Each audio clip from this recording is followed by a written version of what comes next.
Okay. So we're going to start the meeting now. My name is May, I am the chair. This is the Health and Human Services, Youth Education and Human Rights Committee. So we have, before we start, I just want to let you know that we have three main items on the agenda. We're going to hear from the school construction,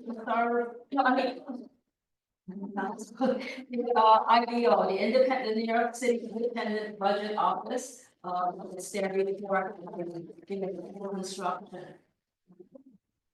Facilities and construction, statewide. And then there will be, presentation on the impact of the federal executive order, English as an official language. So we'll hear someone from the Congress member's office as well as images. And then finally, we should have someone from the settlement. We'll talk about that. Okay. So before we start, we will have attendance and roll call. Maybe.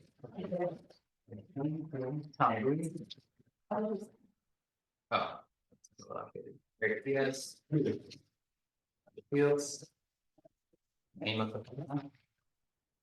Edward Wax. And. Here. Don Rivera. Here. And Scott. Here. Carmen Perez. So now we're going to hear from the IPO.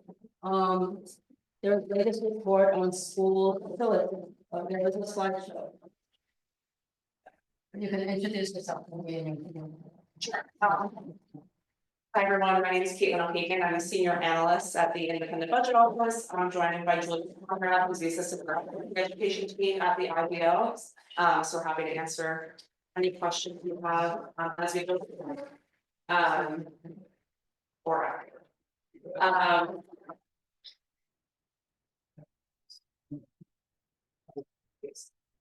Sorry.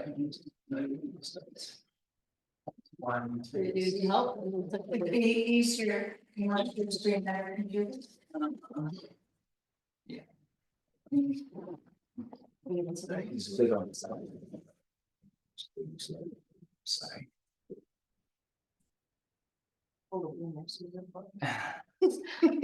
Much. We did that.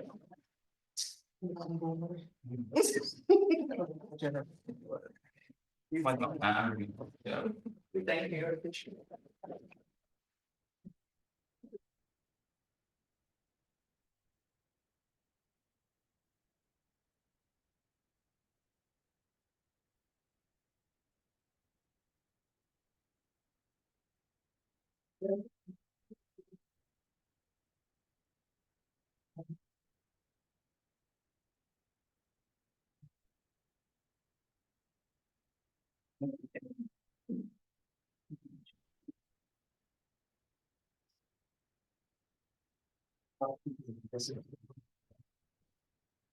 Awesome, we could go over the next slide. Yeah, okay, so just in case folks aren't familiar, just want to briefly introduce the office. We're a nonpartisan city agency, and we focus on providing data-driven fiscal and policy insights about broad areas of policy in New York City. We have this authority in the city charter. As part of that mandate, we also provide reports on the city's financial plans. We have our next one coming out very soon on the executive. Next one, a little bit about the education team specifically. So the education team is actually also empowered through state law as part of under Michael Bloomberg to do additional research on New York City schools. This is a list of the things the education team does. We are small but mighty, as Lyndon likes to say. Just highlighting, we do research on New York City students, schools, and teachers. That's what drove the report that came out recently that I'm here to talk about. And of course, provide communications and resources to policymakers, the public, community leaders like yourselves. Something I also want to highlight is that we do take requests from the public. Feel free to email us with questions, and we will always try to do our best to cover them or at least tell you what I can answer. Some upcoming videos or a series on budget 101 that may be of interest, we'll link to at the end of the presentation as well, and then there's a evergreen set of video. I think books are really useful interests. But I'll jump now into this report that we recently called Barriers to Learning. It is an interactive report. I'll just go through the slideshow for the sake of ease. But I encourage you to go on the website and click on it and scroll through because it is an experience that way. So this report looked at a snapshot of the state of school buildings citywide in the 2023 to 2024 school year. We use different data on school buildings. IDEA has access to. During this report is that we're really uniquely situated to do this because of the data access we have, and also as part of our mandate to do this research. Something else that's really important, and that's highlighted in the first figure that I'll show on the next slide, is the size of our investment in school infrastructure. So the 5-year education capital plan, the current plan until 2025 to 2029, totals $20.5 billion. So the city is spending a lot of money on its school buildings. This is broken out by the different plan categories, so you can see that capacity, which is building new school buildings, is a really large chunk of the plan, 34%. But a lot of the plan is for existing infrastructure. So capital investment, helping schools, this is funding that's going to be existing infrastructure to do the repair, to add new kinds of facilities, things like accessibility, etc. So we go to the next slide. One of the first things we looked at is the age of school buildings, because this is then going to tell us about why there are certain conditions in our school buildings in New York. And this is a really old school system, so as you might expect, our buildings are old as well. The average New York State school building is 75 years old. Most school buildings are over 30 years old. This is the sort of histogram showing you the decade built of school buildings, and this is again citywide. And there are two big implications of the age of our school building that we focus on in this report.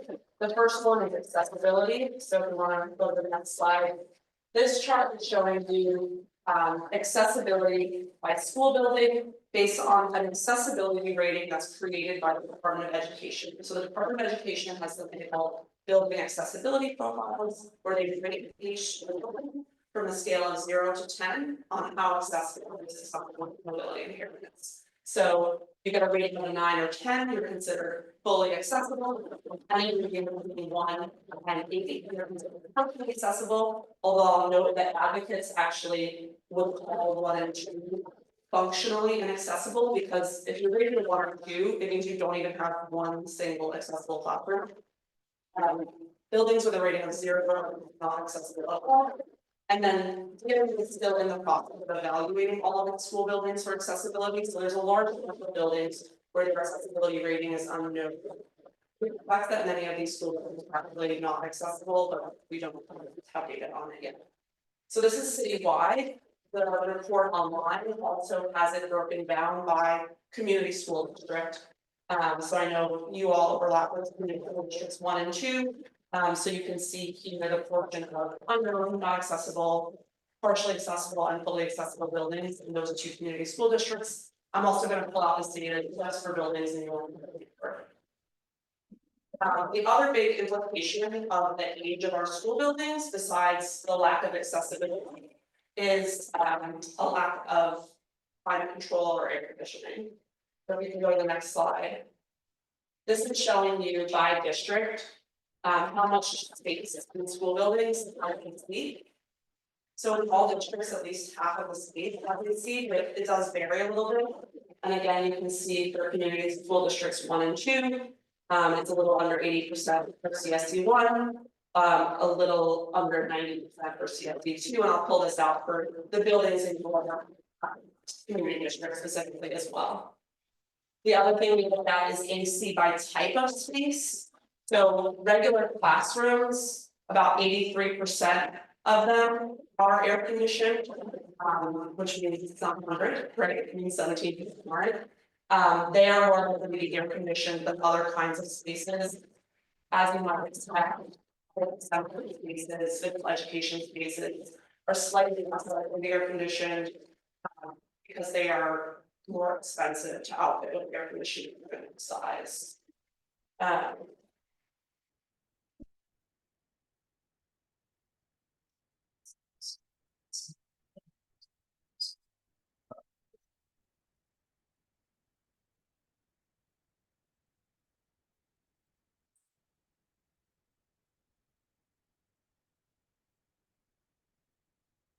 We're good. Oh, okay, Next presentation. yeah. Karen's actually on the fix. So this is the list of all of the school buildings in your community district that I pulled from the data that we to write this report. These are all DOE owned. And so what I did for tonight is I pulled out these 28 school buildings and pulled some of those statistics that I just showed you citywide for your community or district specifically. So we can move to the next slide. Average age of a building in your community board, 85 years old, it's a little bit older than the citywide average. Oldest building is on Henry Street, newest building was actually back in the 80s, so we don't have any new buildings in your district. In terms of like thinking of buildings less than 30 years old. And then the implication here is that because the ADA was passed in the early 90s, which is what set our accessibility standards with regard to construction. You have very few accessible buildings. You do have 6 buildings that DOE classified as fully accessible. Most of your buildings are classified as partially accessible or not accessible. And even within that partial accessibility category, most of these have an accessibility rating of less than 5. And I highlight that because if it's 5 or less, it means they don't really have an elevator. So anything in history of accessibility to people with mobility impairments. One thing I like to highlight on top of accessibility is it doesn't just matter for students, but it also matters for community members, for teachers, for educators. Schools are used as spaces other than just education for the age. So that lack of accessibility can have a lot of ripple effects in terms of how school facilities are used. Again, another implication of the age of the school buildings is the lack of air conditioning. So none of your buildings have central AC. Again, the age. You do have average AC coverage about 80% according to the DOE data that we have, but it ranges from 23 to 100%. Half of your buildings, according to the DOE data we have, do have 100% AC coverage.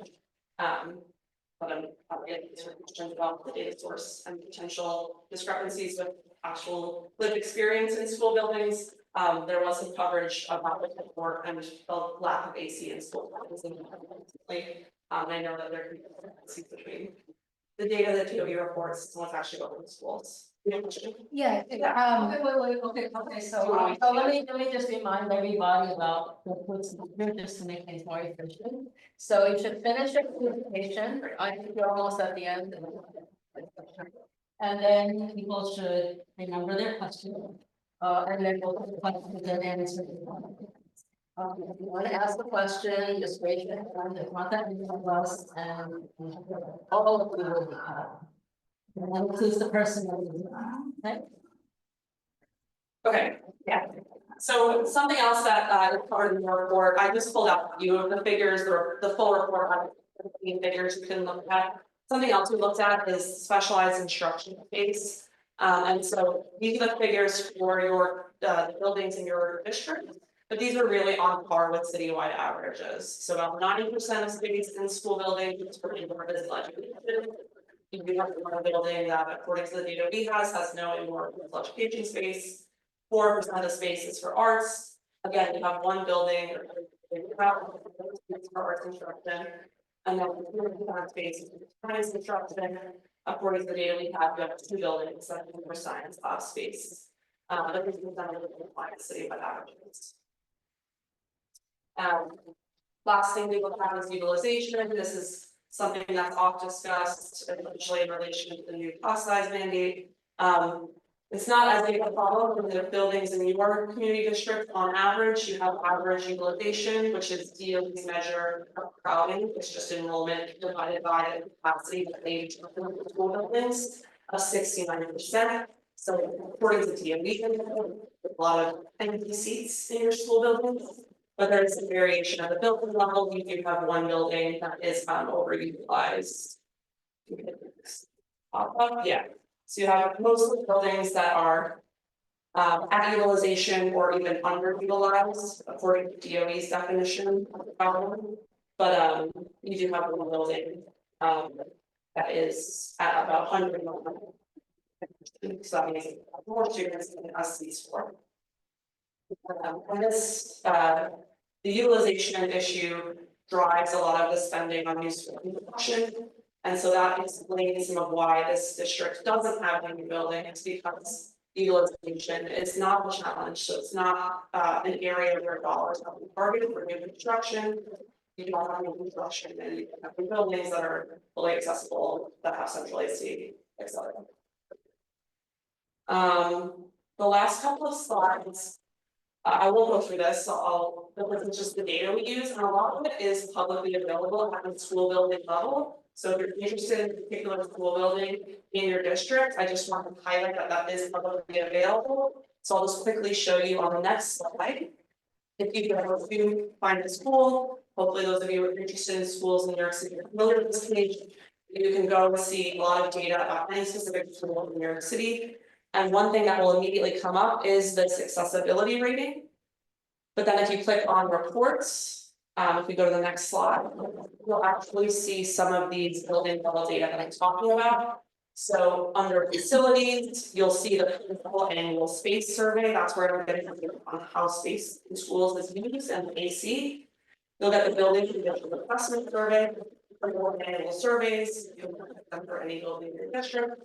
You'll also see the really detailed building accessibility profile report. So in addition to that rating of like 0 to 10, this report is going to have a lot of detail on the specific spaces in the building that are accessible or not accessible, which can be really useful for community members to think about what buildings might be appropriate for their students. And you can see the full list of building accessibility by building on DOE's website. So that's it for the buildings in CD3. As I said, we're happy to take questions about this or any of the other. If you hit next, we do a lot of work besides just the buildings. With an annual publication called Education Indicators that will give you a sense of the kind of data we have access to. Access to really detailed rich data on your schools and teachers. We also have a lot of recent education publications on things like school budgets, state aid formulas, interests in the schools in your district. And of course, I do have beyond the education team studies many things, and our other teams or other entities would always be happy to chat with me. You can ask a question on our website, sign up for our newsletter, make sure you get reports like this when they come out.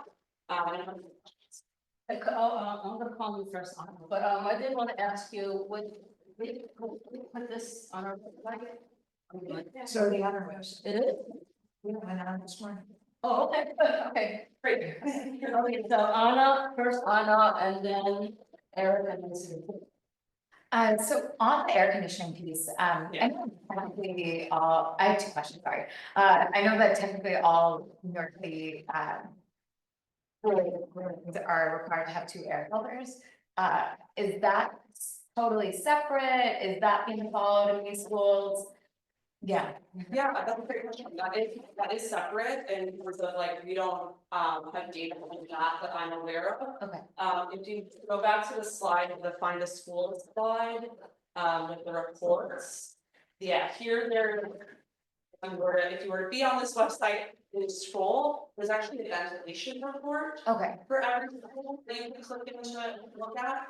I don't know that IDEO gets that data at a system-wide level, but since you asked the question, maybe we can try to get it. And if you have any specific questions about the ventilation, happy to follow up on that. Got it. And then my second question was just on the utilization piece. Yeah.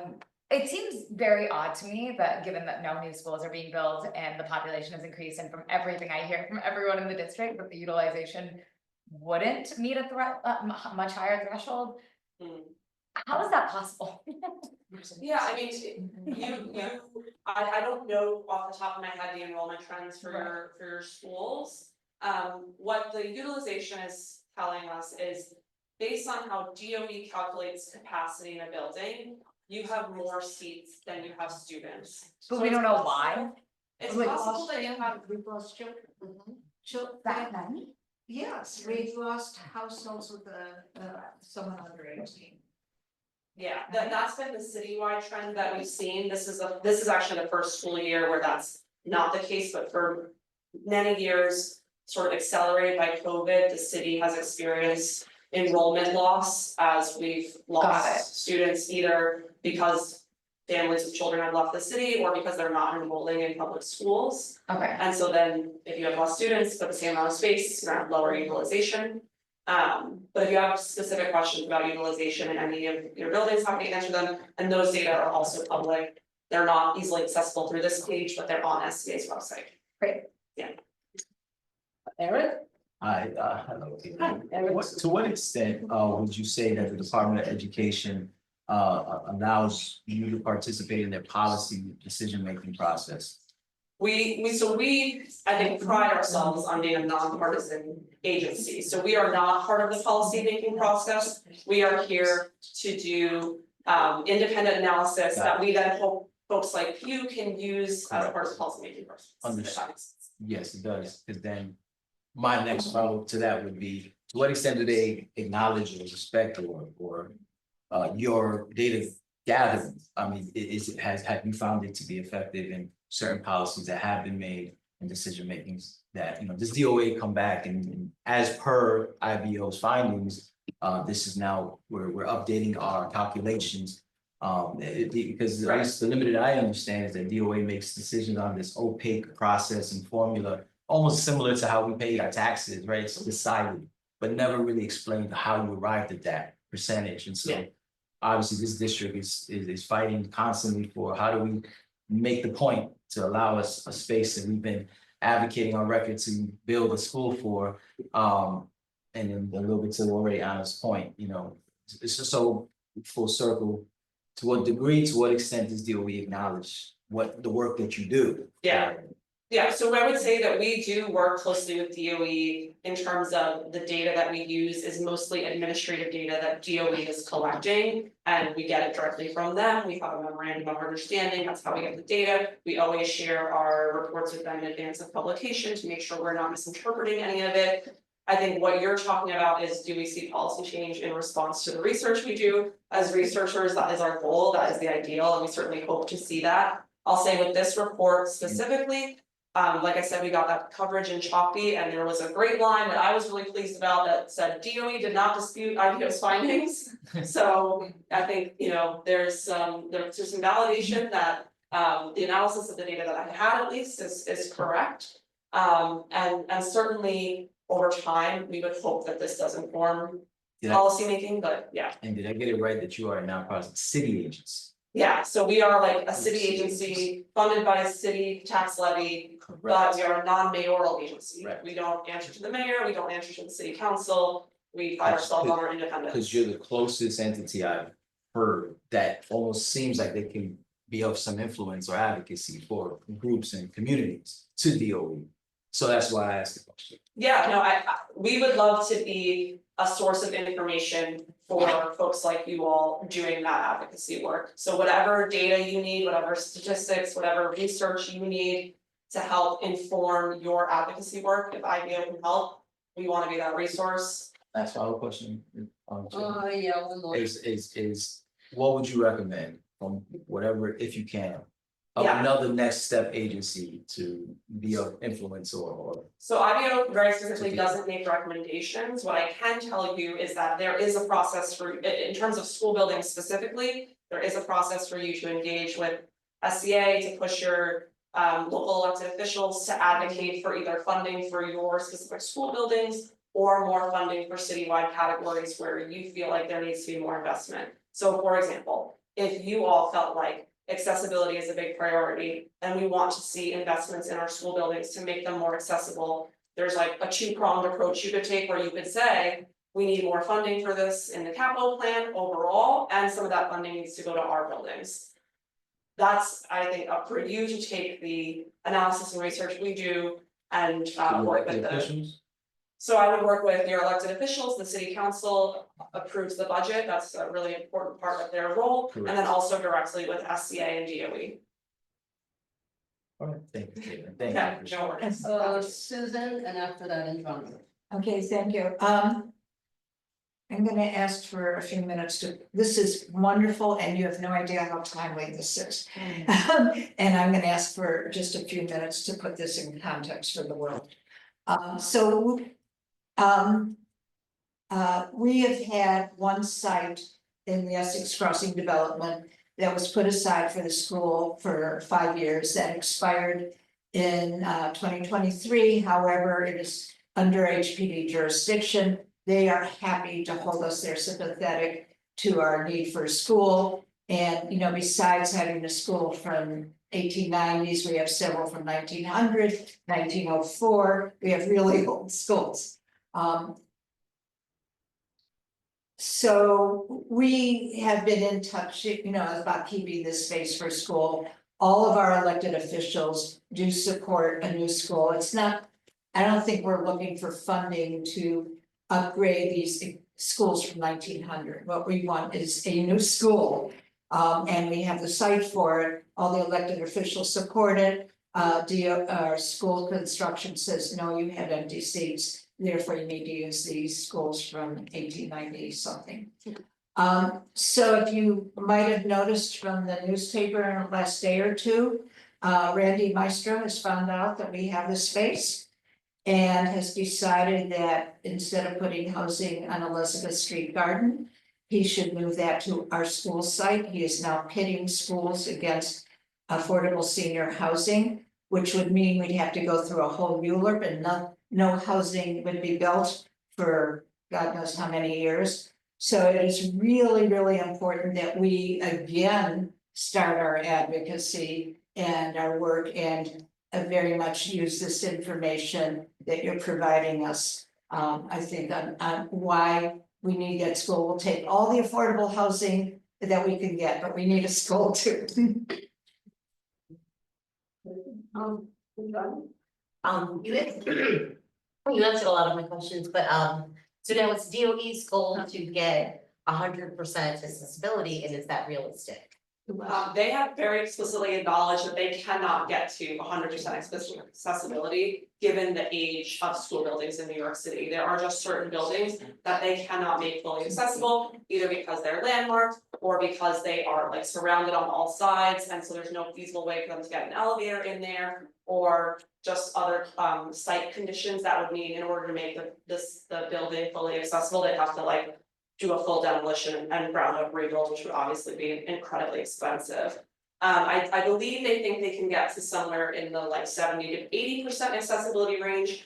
But in order to do that, they say that they would need $1 billion in each of their next 3 5-year capital plans. The current 5-year capital plan allocates $800 million for accessibility, so a little bit behind that. And then again, even if they got that $1 billion that they say they need, would take them 15 years of funding, and then these projects take a couple of years. So you're probably talking about, even if that funding were allocated, we'd be about 20 years out from being at what they call maximum feasible accessibility, which would still not be 100%. Last question, so where do those kids that live in the district go if they can't attend the schools that can accommodate them? Yeah, so the building accessibility profile webpage on DOE's website does have links to resources, I think for families specifically with students with mobility impairments. They are supposed to be prioritized for facilities that are fully accessible. Obviously, if there's none nearby, that means they might be traveling farther to school than they otherwise would, and is part of why some advocates have pushed really hard for increased accessibility. But at least in school admissions, they are supposed to be prioritized. It is an extra hurdle for those families to have to, you know, reach out and say, my child has a mobility impairment, and so we need to be prioritized for one of these 6 fully accessible buildings. Yeah. Thank you. Hey, question, how specific can you tailor the information that you receive? Like, for instance, if I were to ask how many school buildings in the district have issues with lead in their water, would you be able to provide information on that? Is that something that you research? Can someone request for something to be particularly tailored for information that they would need? Yeah, you can absolutely ask for tailored information and we will always just do our due diligence on whether it's sensitive information. So like information on specific students or teachers would be too sensitive to share. Information on school buildings is obviously less sensitive, and that's why we're able to share building level data. And like I said, a lot of those data are public. To your specific question about lead, that's not something I looked at in this report, but I'm happy to go back and see what's publicly available. DOE does do some public reporting about lead in water as part of required annual state testing. And so I can look into what's available and get back to you if that's something that would be of interest. Yeah, because, Yeah. and especially when we start to, well, the information is already provided, how old the buildings are, there's infrastructure that's in those buildings that can't be replaced, that are detrimental to students and learning. Yeah. Having lead in water is one of the detriments. Yeah. Not being able to have adequate spaces to have gym is something that is, you know, a detriment to children, and there's research that supports that. So having having data tailored to some of the effects, some of the non-beneficial effects of older buildings in this district would be helpful, so that as we make policy changes or advocacy, that we have the proper data to reflect what the need is. Because as you said, we have, I'm taking back a little bit by adding building 22, because it's a citywide school. And yes, it's overutilized, but it's overutilized, but that's not specifically for our community. So, Yes. yes, It's not our. yeah, Yeah, if the building isn't. I pulled the buildings in your geographic district, I understand, I have, That's a good point. yeah. Yeah, but it may, They may not be serving students specifically from this district, I hear you. yeah, so I looked at it, but I was like, okay, let's move on, right? Yeah. I followed a very like geographic criteria. Okay. Student Yes, exactly. But I hear you, that's what we're hoping to do here, but I hear you on the lead piece, and absolutely we can follow up and see if there's some additional data we can provide on that.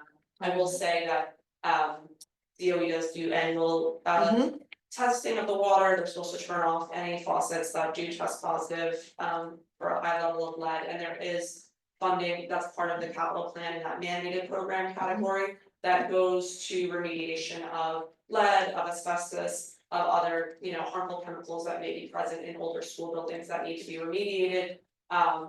And you know, I know that communities on the ground are often seeing and experiencing different things than what is provided in SCA or DOE reports. So happy to work with you on clarifying what we're seeing in the data we have versus what you might know from on the ground. Yeah, thank you, because there have been schools, there's buildings that children cannot use the water fountains at all, and that's the mitigation. And Don't use it. I don't wanna go too much of a tangent, but water fountains is a really thorny issue because there's currently a little bit of dispute of whether funding for water fountains is eligible for capital funding, so whether it could be funded through this plan or whether it would have to be funded through expense funding. And right now, OMB is saying that water fountains have to be funded through expense funding. And so that's another issue with respect Within the to issue. water fountains specifically. Okay, thank you. So, yeah. Other questions?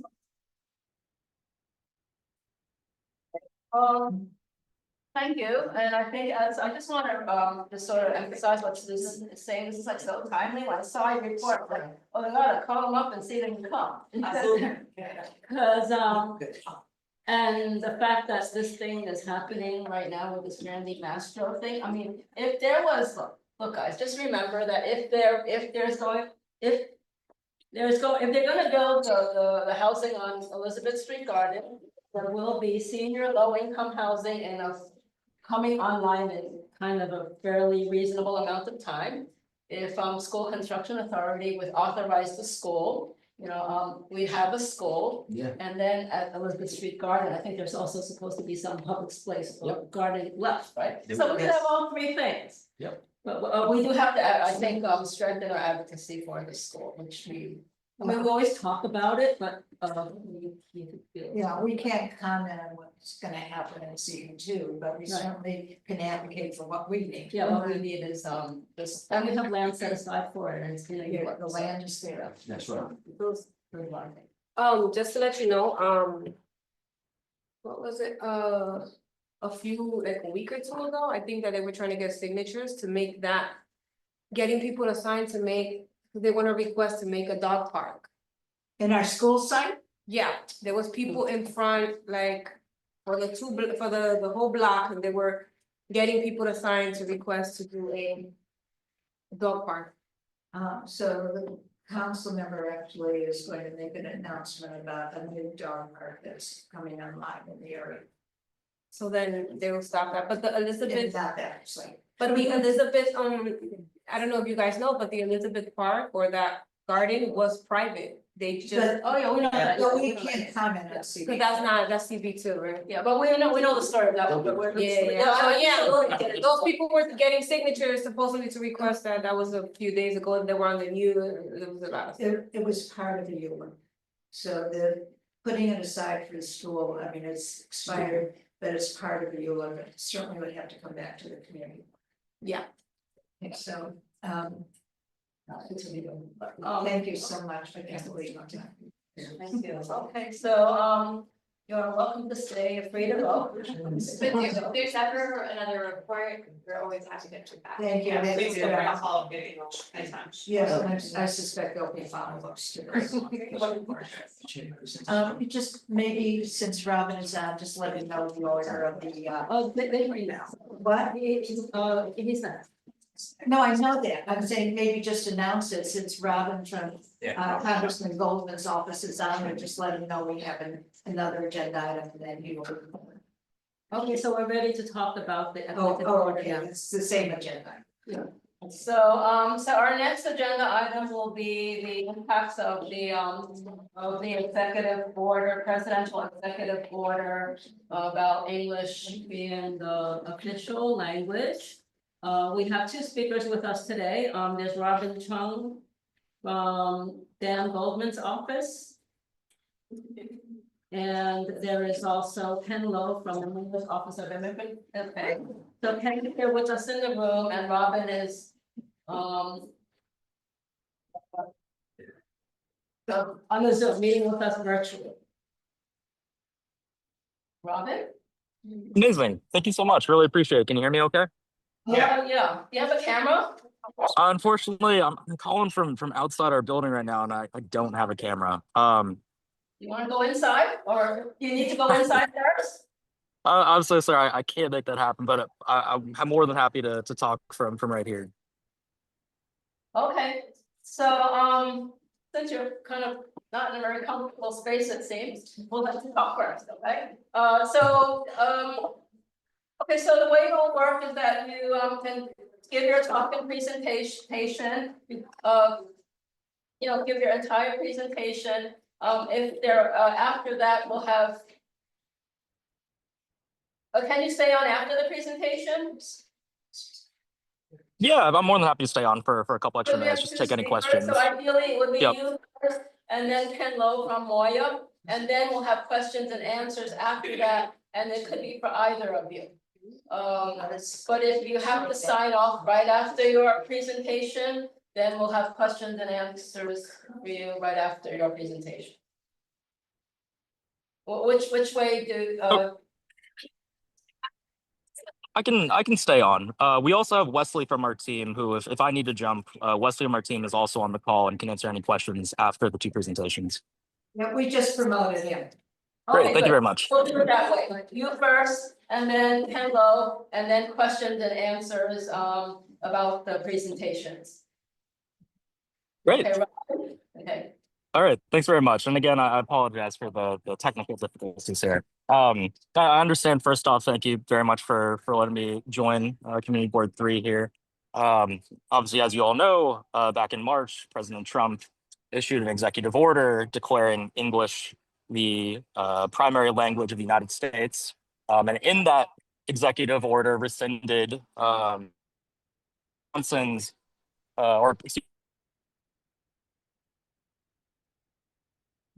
which directs all federal agencies to provide language accessibility in their services. Now, from what we've seen, that has not exactly trickled down to individual agencies just yet. I will say Title VI of the Civil Rights Act requires language accessibility, and that was reaffirmed by the Supreme Court back in 1974 in Lau v. Nichols, and I'm happy to share that information after this call. The congressman, because of that, pointing to the legal basis here, has sent multiple letters to the administration, joining Congresswoman Ocasio-Cortez, and Espaillat and Meng, and pushing back against this administration because, as we see it, this executive order does not have the force of law because it is in our statute that language access is a necessary addition for every government service. I will say also the congressman has been working with Democrats here in Congress through our appropriations process to enshrine more of those language access services to really put it per service that language access is required. For example, the congressman just led 60, I'll have to look it back up just to make sure, but 60 Democrats in pushing for language in this upcoming appropriations bill to require language accessibility services for SNAP. So we're talking about interpreters, we're talking about in-house bilingual staff to ensure that all of our New Yorkers can just access the services they need. More than happy to answer questions after this, but that's the general overview. I would love to hear if the board is seeing any trickle-down impacts to the community just yet, but from what we're seeing, this executive order will get tied up in the courts and it doesn't have the force of law. Thank you. And so we'll hear from Ken now. All right, thank you. My name is Ken Lowe. I'm a senior advisor on language access at the Mayor's Office of Immigrant Affairs. I've been working on local language access off and on for the last 25 years now. So going back to when the initial executive order signed under President Clinton 13166 was signed. And language access has been a real movement over the last 25 years. There's definitely a distinction between what's done on the federal level and what's done on state and local level. In particular, New York City, New York State, there's been a groundswell around language access. Historically, the first local law around language access was passed by City Council in 2003, which really ensconced protections on language access for public benefits delivered by HRA. Then the next step forward was an executive order by Mayor Bloomberg in 2008, EO 120, that really set the bar across city agencies for 6 languages, for translating most commonly distributed materials, for availability of interpretation, and for notification of interpretation. So that really was the standard for New York City. Implementation may be a different situation depending on the particular agency, but it really raised the level and it really set New York City apart. Now, in 2017, you recall, President Trump had just been inaugurated as in his first term. City Council was very worried about something like this happening and the possible trickle-down effect. So they passed what became Local Law 30 in 2017, which took that executive order, EO 120, and ensconced it in the city charter and in the ad code. So language access is part of city law. and it's very well established. Part of my role at the Mayor's Office of Immigrant Affairs is to work with city agencies to make sure that they are complying with that particular law, and more broadly, incorporating language access delivery of services, planning, budgeting into the work that we do to make our services and engagement more accessible. That doesn't mean that there's not a lot of challenges. It doesn't mean people sometimes go without service, but more and more we're trying to close those gaps. This is part of a larger groundswell too. At one point, New York City was very much at the forefront. Now there's a network of cities across the nation. We have something called the Municipal Language Access Network. It now has more than 200 members of localities, states and cities that are pushing forward language access in their jurisdictions. The growing movement in 2022. Governor Hochul, one of the first things she did in coming into office was to ensconce the state executive order on language access into the state's budget, and established a New York State Office of Language Access, which opened in October of 2022. So locally, both on the state and city level, there are strong protections in the law for language access. Even New Jersey last year passed a law on language access. So there's again a growing movement around language access locally and on the state level. What is concerning around the executive order to make English an official language is, and we agree that largely it's symbolic. It's an executive order, but what also came along with was rescinding the DOJ guidance to federal agencies around language access and rescinding the requirement on these language access plans. As Robin was saying, as a matter of course, for good service, for effective service, for delivery of an agency's mission, language access has become part of common practice. So a lot of it is not going anywhere, but without the force of the executive order or the sort of the expectation that there will be enforcement, there are challenges. I have colleagues who work in the DOJ and around civil rights, and some of them are being pushed out. So there are certainly concerns. Locally, however, it's part of the current mayor, and I'm sure any future administrations, that this is part of delivery of service in New York City. Actually, would show you. Take up too much more of the time, but this book came out last year. Language City, if you haven't seen it, it's a great read. It's just really fascinating about how diverse New York City's language landscape is, over 700 languages. And it's part of the fabric of New York. So I think from a community board's perspective, what we always could use help with is helping.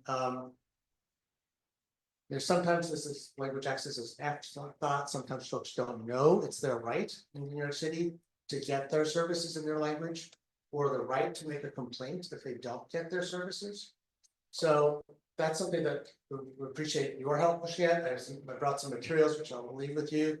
But anyone should expect to be able to get service in their language when going into a city agency, and if not, anyone can call 311 and file a language access complaint, or you can also contact the Mayor's Office of Immigrant Affairs. So I think we have such a diverse city, culturally and linguistically.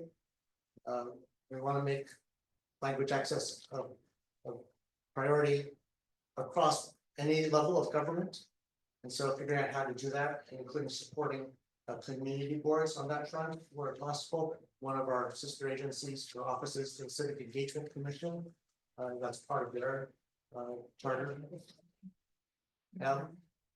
So I think that's something that Try. they do have well, where they have access to telephonic interpretation that can push out. And you know, if that's something that's important to this group, feel free to reach out to us. You know, we will help figure out what's possible from our end. We just want to make to over time raise the bar, put the resources in place, and help make sure that everybody knows that they can get the communication they need. Between that and improving English language learning, we want to cover the gamut of language ability and help support all of New Yorkers in this. All right, so, going to take questions, for either Wesley, Robin, or Ken. Raise your hand if you have a question, and Ronnie? Yes, and Ronnie. Thank you, that was a great presentation. So do we think that, like you mentioned, we're not sure if there's gonna be enforcement? Have you heard anything that there would be enforcement, and will that take away money for resources that we need? With this executive for- order? Yeah, I think the executive order itself, I think is, on one level it's symbolic, but what's more important on the federal level has been basically defunding of agencies. Shutting down agencies, reducing staffing, reducing capacity to do a lot of this work. We know from the language service industry news that a lot of contracts for language services have been, on the federal level, have been canceled. So you know, that's a critical component of being able to deliver on language access, having interpretation or translation services where there are no in-house translators or interpreters. So that's definitely something that's very concerning. That affects the federal level more so than state or city at this point, although of course there are federal services, federal offices here in New York City. So there's again sort of a bifurcation, a division between federal issues and state and local. State and local, there may be some federal funding, not specifically tied to the language access work. So all of those services are contracted or and bought locally with city tax dollars. But you know, there are potential trickle down. Susan and then Marnette. And if I could add to that, I will also say, just I would echo the staffing cuts are very much the top concern here. For example, the Department of Agriculture, you know, while the DOJ is no longer enforcing its Title VI guidance, the Department of Agriculture has in its regulations those Title VI requirements. That being said, the contracts with language interpreters have been canceled by Elon Musk's Doge, and the staff who would provide the technical assistance and the guidance for state and local agencies like HRA to provide these telephonic interpretation, bilingual staff, that technical assistance is not being provided by the staff who have been fired. So we have begun to see the trickle down effects, but it's something, it remains to be seen exactly how, and we'll have to see in the next couple months exactly where those cuts lie. Susan and Marnette. So it sounds like the biggest problem we're gonna have here are gonna be with federal offices. And I'm assuming the city is not gonna provide interpretation to help people in federal offices. And I'm wondering if any of the nonprofits who work with immigrants can use their funding to be able to somehow help people that may not be going to a city agency, may be going to a federal agency. I don't know if anyone has talked about trying to cover that gap. I don't know if either of you can answer that. I'd say potentially there are some resources, but the demand will probably far outstrip the capacity.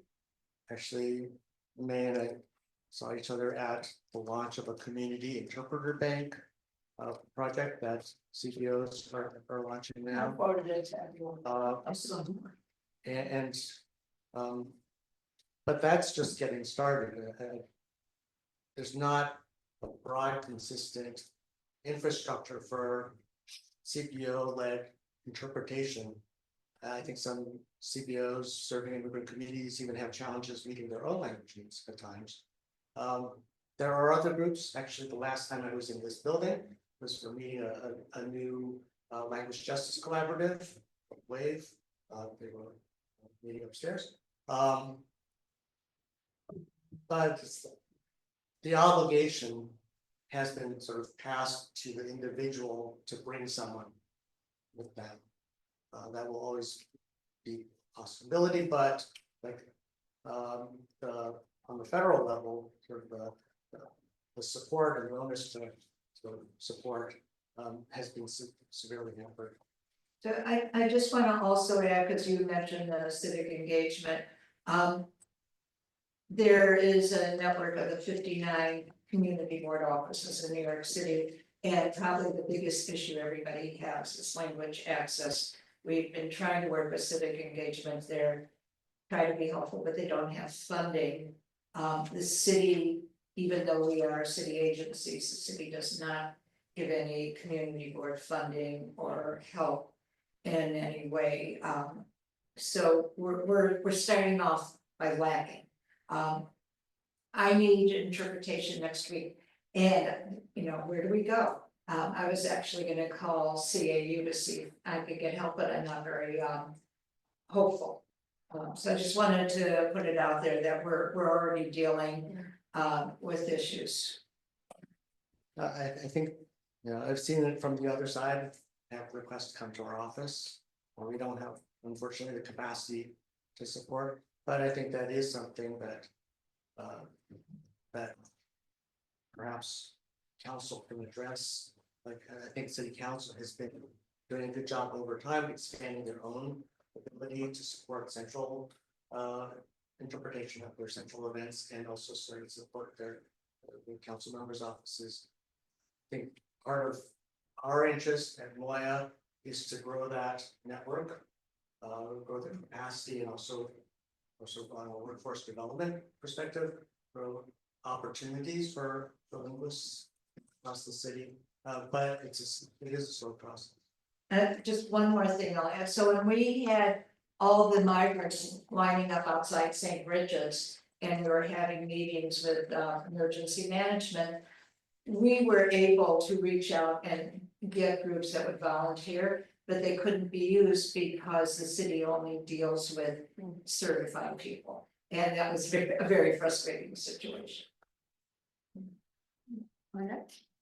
Wasn't gonna answer, I can't say that I know it's trickling down. I'm just looking at the bigger picture, so one of the questions that I have is, for Robin and or Wesley. In my former life, I was an auditor for HUD. I know, back in 2008, you mentioned one of the years, I can't remember what it was. LEAP was formed, which is Language Access something or other, and all HUD management companies and or owners had to provide all their policies and leases and all OMD forms in the language that the tenant was comfortable with. And as we start, I'm thinking about my community. We have still quite a few HUD properties that house people that speak different languages, and up until recently, it was part of HUD's responsibility to provide language access to them for their leases or anything they had to sign. And as we're looking at the trends from this administration, I foresee policies being changed through HUD, and tenants not being able to keep up because it's not provided to them in a language that they can read or comfortable with. So my question to Robin and Wesley, do you foresee any lawsuits coming down the pipe that would challenge this executive order so that our community can have some sort of advocacy on the federal level? Certainly, I do see lawsuits coming down the pipe, but I don't think we can wait for that. And I think you all can agree that justice being delayed here is not helpful. Especially, as you mentioned, I hadn't followed the HUD's order, but I did see back in late March, HUD did change their policies. That's something that we'll take back to the congressman and make sure to see where we can engage and oppose that. But I do see lawsuits coming. But that's something that we'll have to work with. My boss will work with our New York delegation members here in Congress to see where we can engage on that specific front. And my second question, I guess, would be more so for Ken. The DOE provides language access, and even in what Susan brought up, there's always been a lack of funding.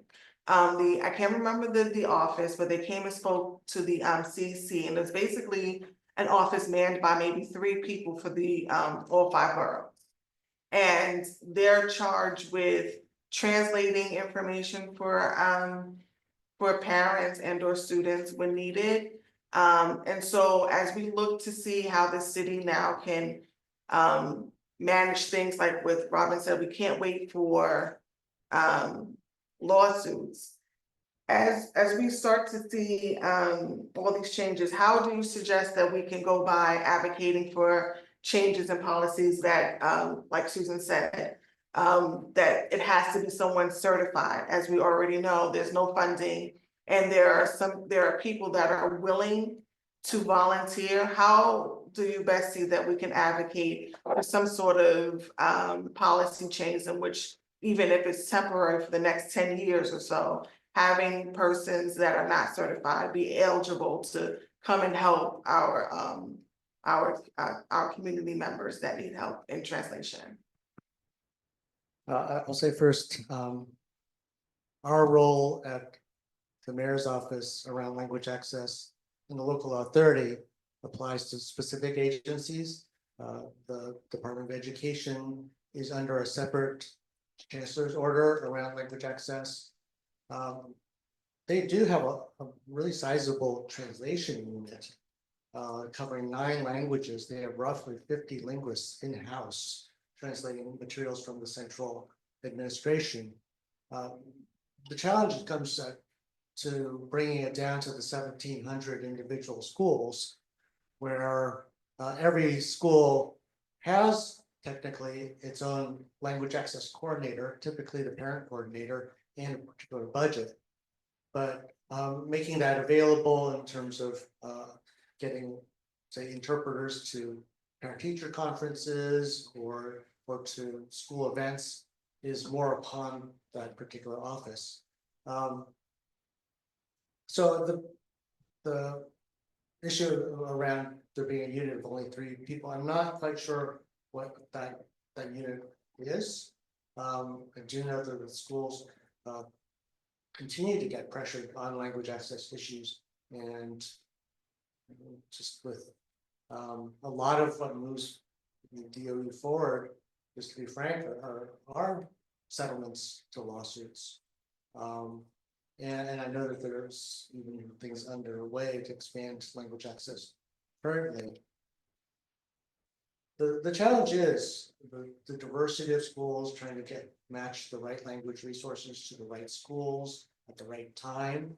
It's a real logistic challenge, and especially when it comes to some of the harder, like the languages with fewer interpreters. What I have seen are sort of some homegrown efforts at based at schools to leverage some of the language skills in their particular community, the parent community and those around, to help support. I haven't seen anything at let's get tenfold that is a more extensive effort. But this growing group of CBO-led resources, I'm sure are partially targeted to help with some of those challenges because it's a critical place for language access. You know, I wanted to say something about those CBO led resources. I mean, I think there is something in certification. It's a big deal, you know, because they are trained, they go through a program. They are screened just to get into the program, so you have to have a certain language, like ability to even get into the training program. So you're trained, you know, it's a certain number of hours, it's not like a year, it's Like a 40-hour program. 40 hours, right, it's a 40-hour program. And then I guess you must take a test to get certification. And then not only that, you know, it's an employment opportunity, right? It's a workforce development opportunity for someone who has that language capacity. So, you know, there is, I mean, so we first met each other at this launch of this community interpreter bank. It was actually at CPC. And it's, yeah, it's to create a community of more interpreters. So they've only started with Spanish, and it's very complicated because you have to have a curriculum just for the class. And they're doing it at hostels, you know, so it's a college, you know, program, or, you know, at a community college. But and then they eventually want to have more languages, but you know, they need more funding too. And they're trying to get more funding from the city, so I don't, you know, so that's Yeah, there have been certain I don't know community how organizations successful they have advocating been. the Language Justice Collaborative. And you know, to give them great credit, they've been able to push for funding to build out some language specific co-ops. And then this larger community interpreter bank. And to May's point, a lot of what they're taught is not just the practice of interpretation, but also the ethics and obligations and the rules. You don't want just anyone to just put it off the street and take a, you know, private conversation. And they learn different modalities. They say they learn the group thing and the one-on-one thing, and there's a legal thing and a medical thing, so it's fairly, you know. It's good to you know, expand. But it's I think a slow expansion given the funding, and if they're, you know, cutting these contracts for these, you know, outsourcing, you know, to these interpreters, and that's gonna affect them too. So. Yeah, I was just thinking as we were talking about CBOs and listening to what's going on with the administration, everyone that is doing anything that can help anyone, especially those with that speak different languages, are being threatened with not receiving funding. So my fear is that we have CBOs that may be capable, but afraid of losing funding and may be really more cautious in providing services than they would have in the past, because they will, you know, ultimately have to figure out how to get funding if their funding is stopped on the federal level, because you don't want to, you don't want the CBOs to lose, you want them to succeed. But they have to be extremely cautious in how they move forward in order to maintain what they have and the people that they have working and the families that they're helping. So it's just like, that's what I was thinking, like, what can we do in order to help CBOs be able to help people as well as help ourselves?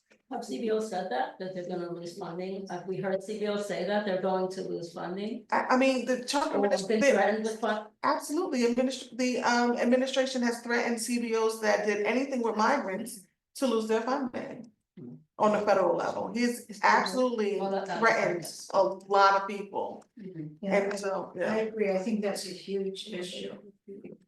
On any of the work with the Yeah, I just have to add, that is a threat currently for New York City too, you know, with the issues around threats to, you know, so-called sanctuary cities. And potential funding loss. Hopefully this does not play out in that manner, but it's something that I should be concerned about. thank you. Susan? So I would just say, particularly to the Congress office, where you're asking how is that impacting us? I'm saying the fear of organizations, you know, to do what is needed because they might lose funding. You know, we see it with the state, we see it with the city. But we're also seeing this with our local nonprofits who can't afford, you know, who already don't have enough funding. Anything else? No, I appreciate that, and I'll say even before the Trump admin, this current Trump admin came in, the language access need was already immense. And you know, I'd say we completely hear that fear, and you know, the congressman earlier this year held a know your rights training for you know, our immigrants with CPC. And you know, following that training, we saw the Trump admin and the congressional Republicans try to come after CPC, and so we understand the immense fear there. And I know the boss is trying to find creative ways to give, you know, these CBOs latitude to continue providing the, we know they all do.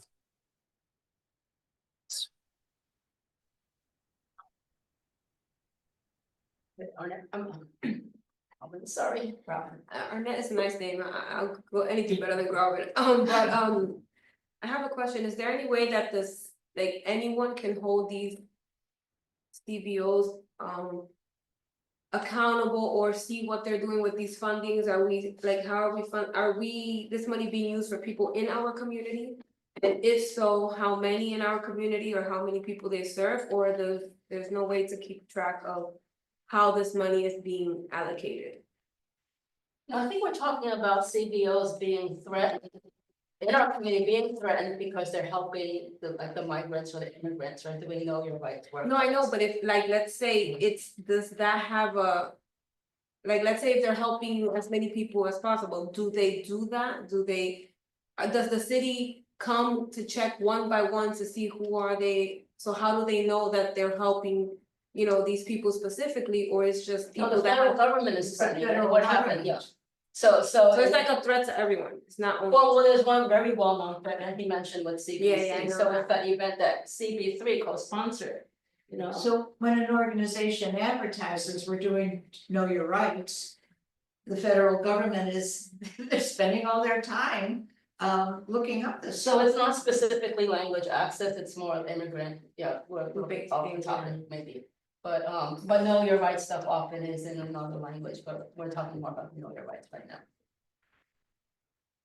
You know, helping. So.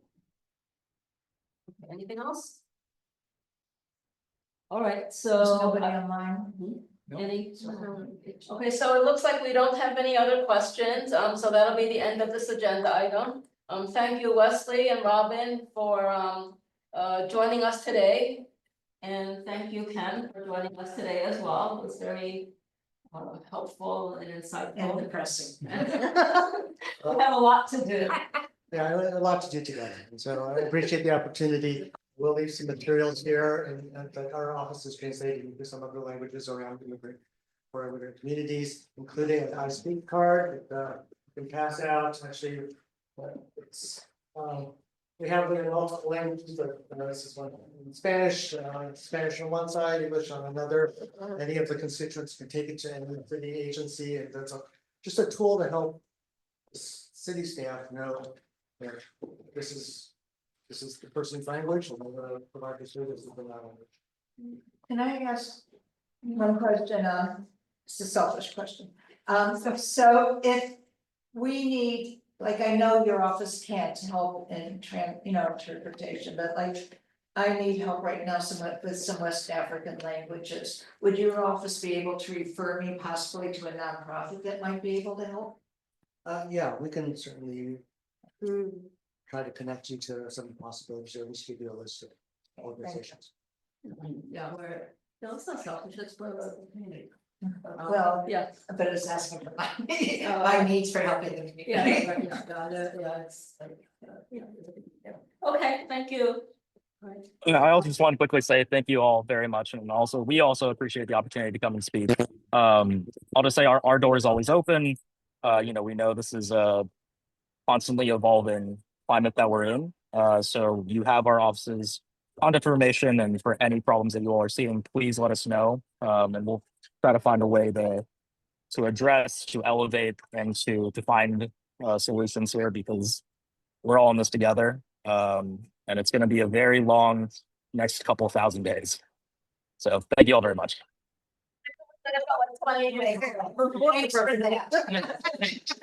And also, if there's anything you think that we should know about or do, feel free to reach out to us as well. Or if there's any way we can support with the resolution at any time, you know.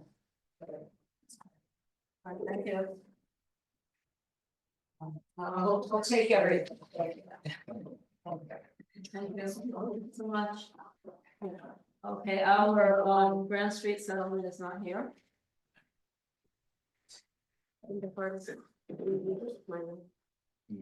They're not here, right? And there was one woman on Paula, Paula's, lowercase p, but I don't know if that's, I don't know. I haven't- no, we're yeah, expecting. Mine. They're not on anymore, so. Oh, okay, it Paula. wasn't Paul, the resolution, oh, it's not Paul, it was supposed to be. Okay, so we will. Oh, district needs. Yeah. Okay, so district needs, we are, district needs is upon us again. I sent an email to some, I think to almost everyone. So the purpose of today's meeting is to start reviewing and see what needs to be updated. We're not doing any research updating right now, we're just seeing what needs to be updated. So what I did, so everyone should have looked at what I sent you, the human services section. But to make it easy, I split it up and gave each one a part to kind of examine more deeply. Can we, can you share a screen with the CB3 website, maybe to bring it up? Yeah. Totally. Yeah, I sent this PDF of our part only, but you can. Does anybody, Yeah, I'll make sure. go through their sections? Oh, I never need, I didn't have any issue. I just had a couple things. yeah, I think some people were helped, use technology at Galvin and. And that's what I'll. About in the district. Yeah, so we profile. can start from the beginning. Yeah, let's go through the district profile and then the district needs. Yeah, top one, and probably skip the introduction. Yeah, So it's around 6 or 7 or something like that. I'm gonna bring that up a little closer. Yeah. yeah, I can also zoom in. So I want it to show on camera. Okay, yeah, this is a, Very good. Yeah. it starts with economic. I'll go, don't worry about it. Yeah, I Yeah, that's it's what okay. I prayed. Oh, Yeah, sick. just go to humans. Oh, right. You don't want There we to. go. Yeah, I You don't can want- do like. We don't want other committees work. Do the whole thing. Yeah, so what I sent you, I cut up the PDF to just our part. Yeah. Yeah, so we're starting there, so, well, so that's the beginning. I asked Larry to look at Yeah. technology, what needed to be updated, and also if we needed to organize it in a different way. Cause there's different Yeah. ways to talk about, or organize it. Alright, so I'm actually pretty familiar with this one, but so the internet master plan crashed and burned. The one master plan. The thing that was the source of data for this, that was a de Blasio era like idea. It was, they produced a very comprehensive report about the state of the internet in New York City, and it was really useful for all this data. And big high hopes for the long-term plan, but it all died. That the group that made that, it was a city group, the group was sent that day, it's gone. The silver lining is we can get new data on broadband access, like they didn't make up all their data, they used existing data for a lot of their report. So we can pull from the census for 2023, but the wrinkle here, which I'm not sure about, and we can just talk about this later, is a different methodology. So if someone was looking at our figures year to year, they'd be like, what's different? And part of it is because this was from New York City. The other data source we would have to use if we want more current data is the US Census. Yeah, yeah. So we're right now working with a demographer who is updating our census data. She's Using the using that and the ACS. Yeah, So if you could say specifically what we're looking for, I can put that on, you know. Oh, I mean, yeah, I pulled it, so the But exact. you already have it. Yeah, 'cause so the data we use is to talk about technology in CD, CD3 is about broadband access and at home in particular. We don't have to get into all the details, but basically it's how many households don't have high-speed internet or how many only have it through a phone, you know, cause technically that counts, but like in a different way, right? So we make mention of it up here and then lower down, the same numbers get used lower down. I'll skip past this stuff, but we'll come back to it. I believe. It's somewhere down here. Yeah, we use it in two places. We also talk about, but don't have data on technology in schools, and that's because, especially during COVID, that was a big need. And I assume it's still a need. I don't think that the city has really. Yeah, I've been trying to follow the. So right now, as we've done, in schools, they're taking it back, and if a kid breaks it, they're responsible because there's no extras, there's no Yeah, leftover, so they make you sign like a waiver stating if you don't take care of it, and you're gonna have to pay out of pocket due to the fact that they can't maintain it, because they have so low. Because the money was Yeah. taken, so Yeah. yeah, everything that they're using is what they have, nothing new. that's the state of affairs, so I can update the data, I think everything is basically. Still relevant, you know, that's all I have to say about that, yeah. And are you doing this by census tract? I could, but I am actually currently doing it as at the community board level, because that's one of the geographies. So if you look at, you know, the demographics that we're doing, we divide the community. into I look it 10. up, yeah, And I'm wondering if it might be useful to show the data by those neighborhoods, because we also have that overlaid with the environmental justice Yeah. foundation, and might be, yeah, I can do that, Additional, what? like an additional layer of stuff. yeah, I can do that, I can also, I don't know how often we do this, but I can stack us up against, for example, CD 1 and 2, which. Has like, I guess, by some metrics, like the highest broadband penetration, whereas we are not.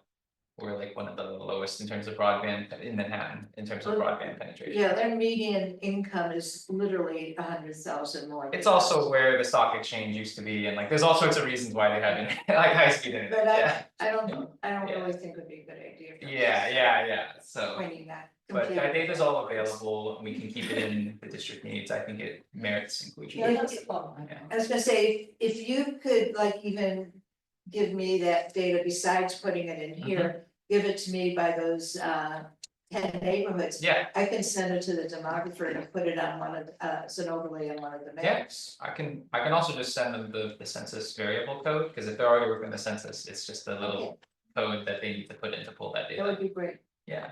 So I'm wondering if this issue of broadband access by household.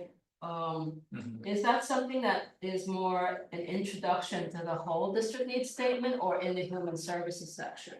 Because broadband access I don't know. affects many of our, it's more about the state of our community, not just human services.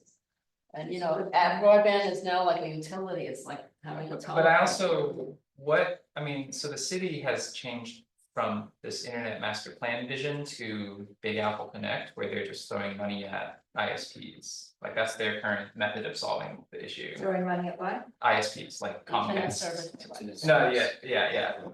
So internet master plan was this like much more comprehensive like vision of like all these ways the city would do these various things, but now it's just this big like pot of money to the existing ISPs, which it's like. They were gonna connect people, they would have, like it's not changing anything, like what are we doing here? Verizon Fios promised to connect the whole city to Fios like 10 years ago or something.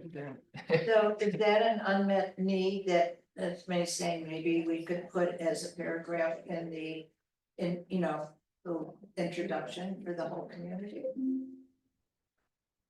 I would say it's about biased, right? You know, I think it's a super important. It's not biased. I'm saying that internet is Yeah. now not just a It's a luxury. super important. Yeah. It's like having electricity, It's right? Yeah, yeah. It's your education. Yeah. Job, So It's it's, everything. opportunities, Yeah. yeah. Yes, job, it's work. so I really think it belongs in the big, in the intro when we talk I about. agree with you, I think it should be a little paragraph because it's an unmet need. Yeah, for everyone, for all areas, you know, for the entire community. I don't know if this would add into this, in the technology thing, but as we already acknowledged, it's not a luxury anymore, it's a need.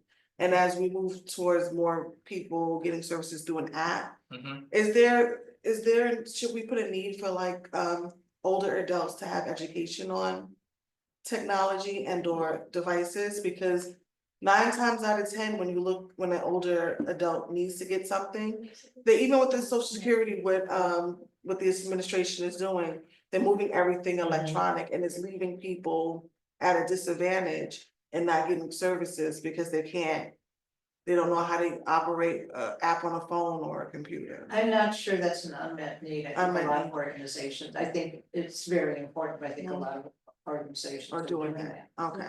But I think, you know, in our district needs, if we, a lot of organizations are doing it and then there's still a need, you know, for older adults, you know, even though they're older. And it could be maybe like a sentence or two in our older adult section. No, we should document that. Yeah, okay, we document, yeah, maybe, you know, if we can document like how much more is needed, Yeah. you know, but I would say that,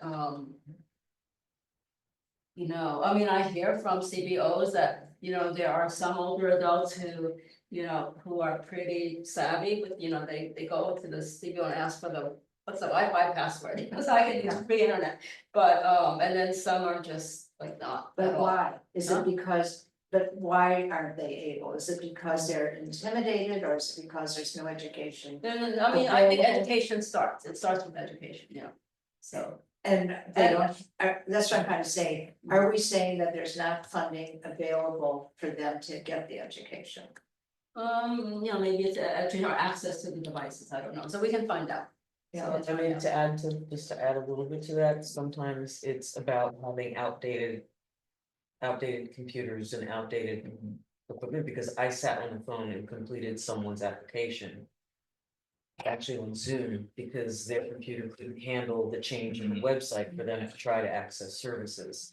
So I don't know how to document that, I know that from doing that for a couple of different people. But it's a need that they don't, their hardware is not keeping up, and they don't have the money to replace it, so. I don't know where that would fit. I just don't think it's effective if it's not documented. Yeah. I mean, you could go to a nonprofit and ask like what their waiting Question, list is, you know, if they have people on a waiting list or something like that. So that's gonna have to change. New refugees and asylum seekers. Yeah, I sort of didn't assign to anyone, because I thought I could do it, so, it needs to be, yeah, that was last year, and, you know, what do you guys wanna know about?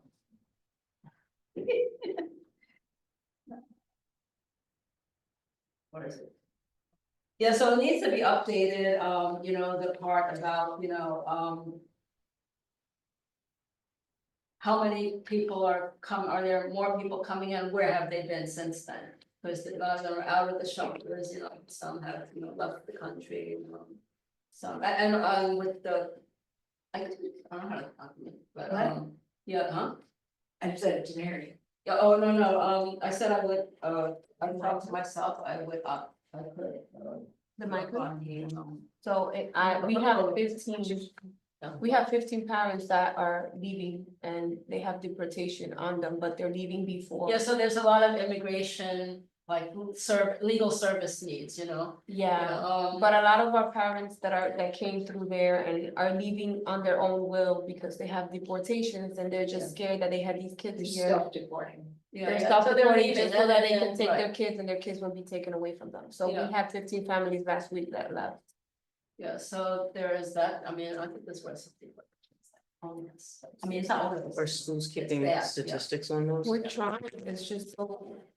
But the whole situation has changed. Yeah, the whole situation's straight, I mean, I think there's a great deal of need for this immigration legal services. Yeah. Because they don't have services to defend themselves. Some of them could defend themselves and they could stay, but there's no one of these, there's, those legal services are all overwhelmed.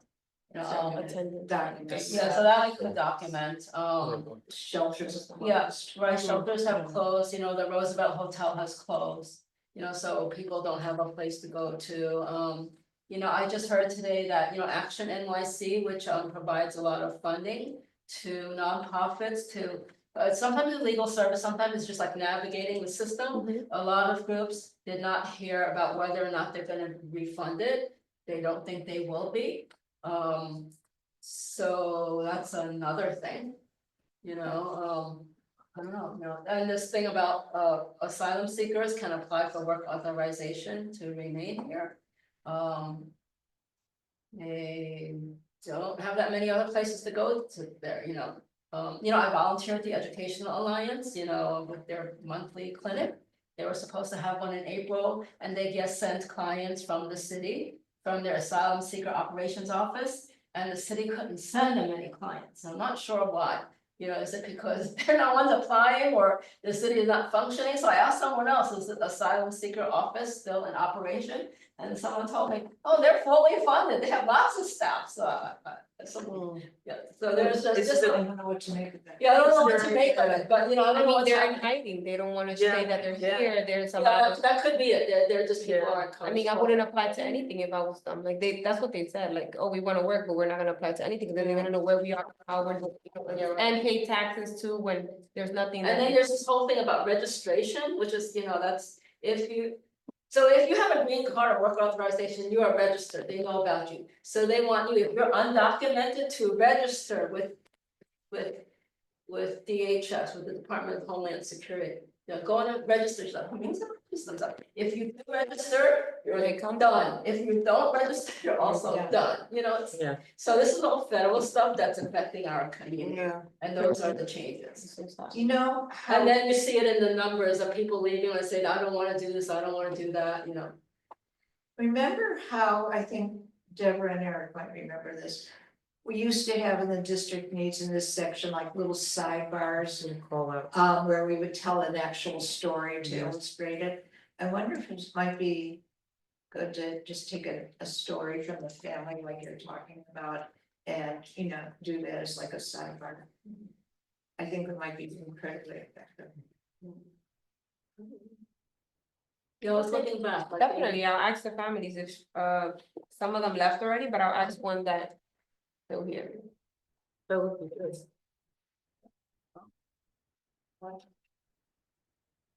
And it could be like anonymous or something, or I mean, it depends, or we could make it.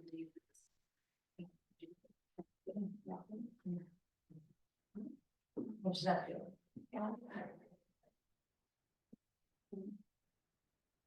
So is it,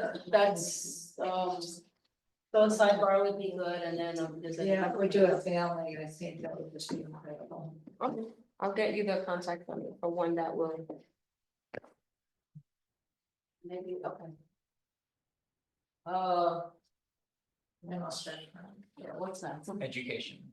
Education, it's a big area, and I just sort of asked Arnett and Malvin. If they, so this is just about what areas you think need to be updated, that's all of the stuff. And I just want to let you know that, because I ran into Carrie at the D1 Plus meeting. And she started talking about this wonderful stuff, they want to do a PS20 starting in August with the Family Center. And I said to her, can you come to our meeting to talk about district needs and the Family Center, what else? Your capital priorities are, or program priorities, so she said she could come She's to our coming in June, June right? meeting. We gave her the date and she says she will come, okay. But for now, for this thing, you guys are. Yeah, Thoughts? well, the only thing that I was looking at was the social. The social service, no, that thing. Yeah, social worker and counselors. I was looking at that, this university, I wanted to contact University Settlement because I think we've increased the amount of social workers, but I'm not quite sure. So I was looking to speak to someone in University Settlement House, because I know that they've been providing social workers for us, but as the DOE, they don't have any. The DOE's number hasn't changed. But I wanted to know, with any partnerships with schools, have they increased their availability in schools? Because I wouldn't want to misrepresent the amount of people that are there, but accurately reflect that the DOE has one, however, CBOs are covering X, Y, and Z. Because I think the DOE or the agency, like, oh no, that's not true. We have 5 people there, and misrepresent where those 5 people or 3 people are coming from. So that's the only thing I really looked at, because I was contacting University Settlement as well as Henry Street with regards to mental health. So I thought that would be a more detailed portion to that part. So that's the only thing I looked at, really, as far as changing or. Mental health for the students. Right, the social, like I was looking at Social social work and counselors. But May has sent me mental health. So when Oh, I, that's separate, yeah, so. yeah, so I'm saying when I Education combine, I'm is trying to get, that- yeah, Because you work at Education Alliance and you're really familiar with Right. the area, I gave her mental health. right, so what I'm saying, that I'm through doing that. Sorry, she's doing a lot, yeah. I was gonna see what we can add on there so that our district needs is properly represented, and so that when we present it, it wouldn't be like, oh no, we don't need that. What about the students in temporary housing? Same way. Oh, we have a few students still in temporary housing. I know that the district works with them closely, specifically since, helping support them to get transportation and to come here with the parents and all of that. It's decreased due to the fact that the shelters have closed and we lost a lot of students in that. But it's still an on resource that District 1 is providing. I can get you numbers and get you in contact with Angelica. She's the one that provides all the help that the especially temporary housing parents need. So is it DHS that provides like for the students at the shelters, provides like a liaison or something?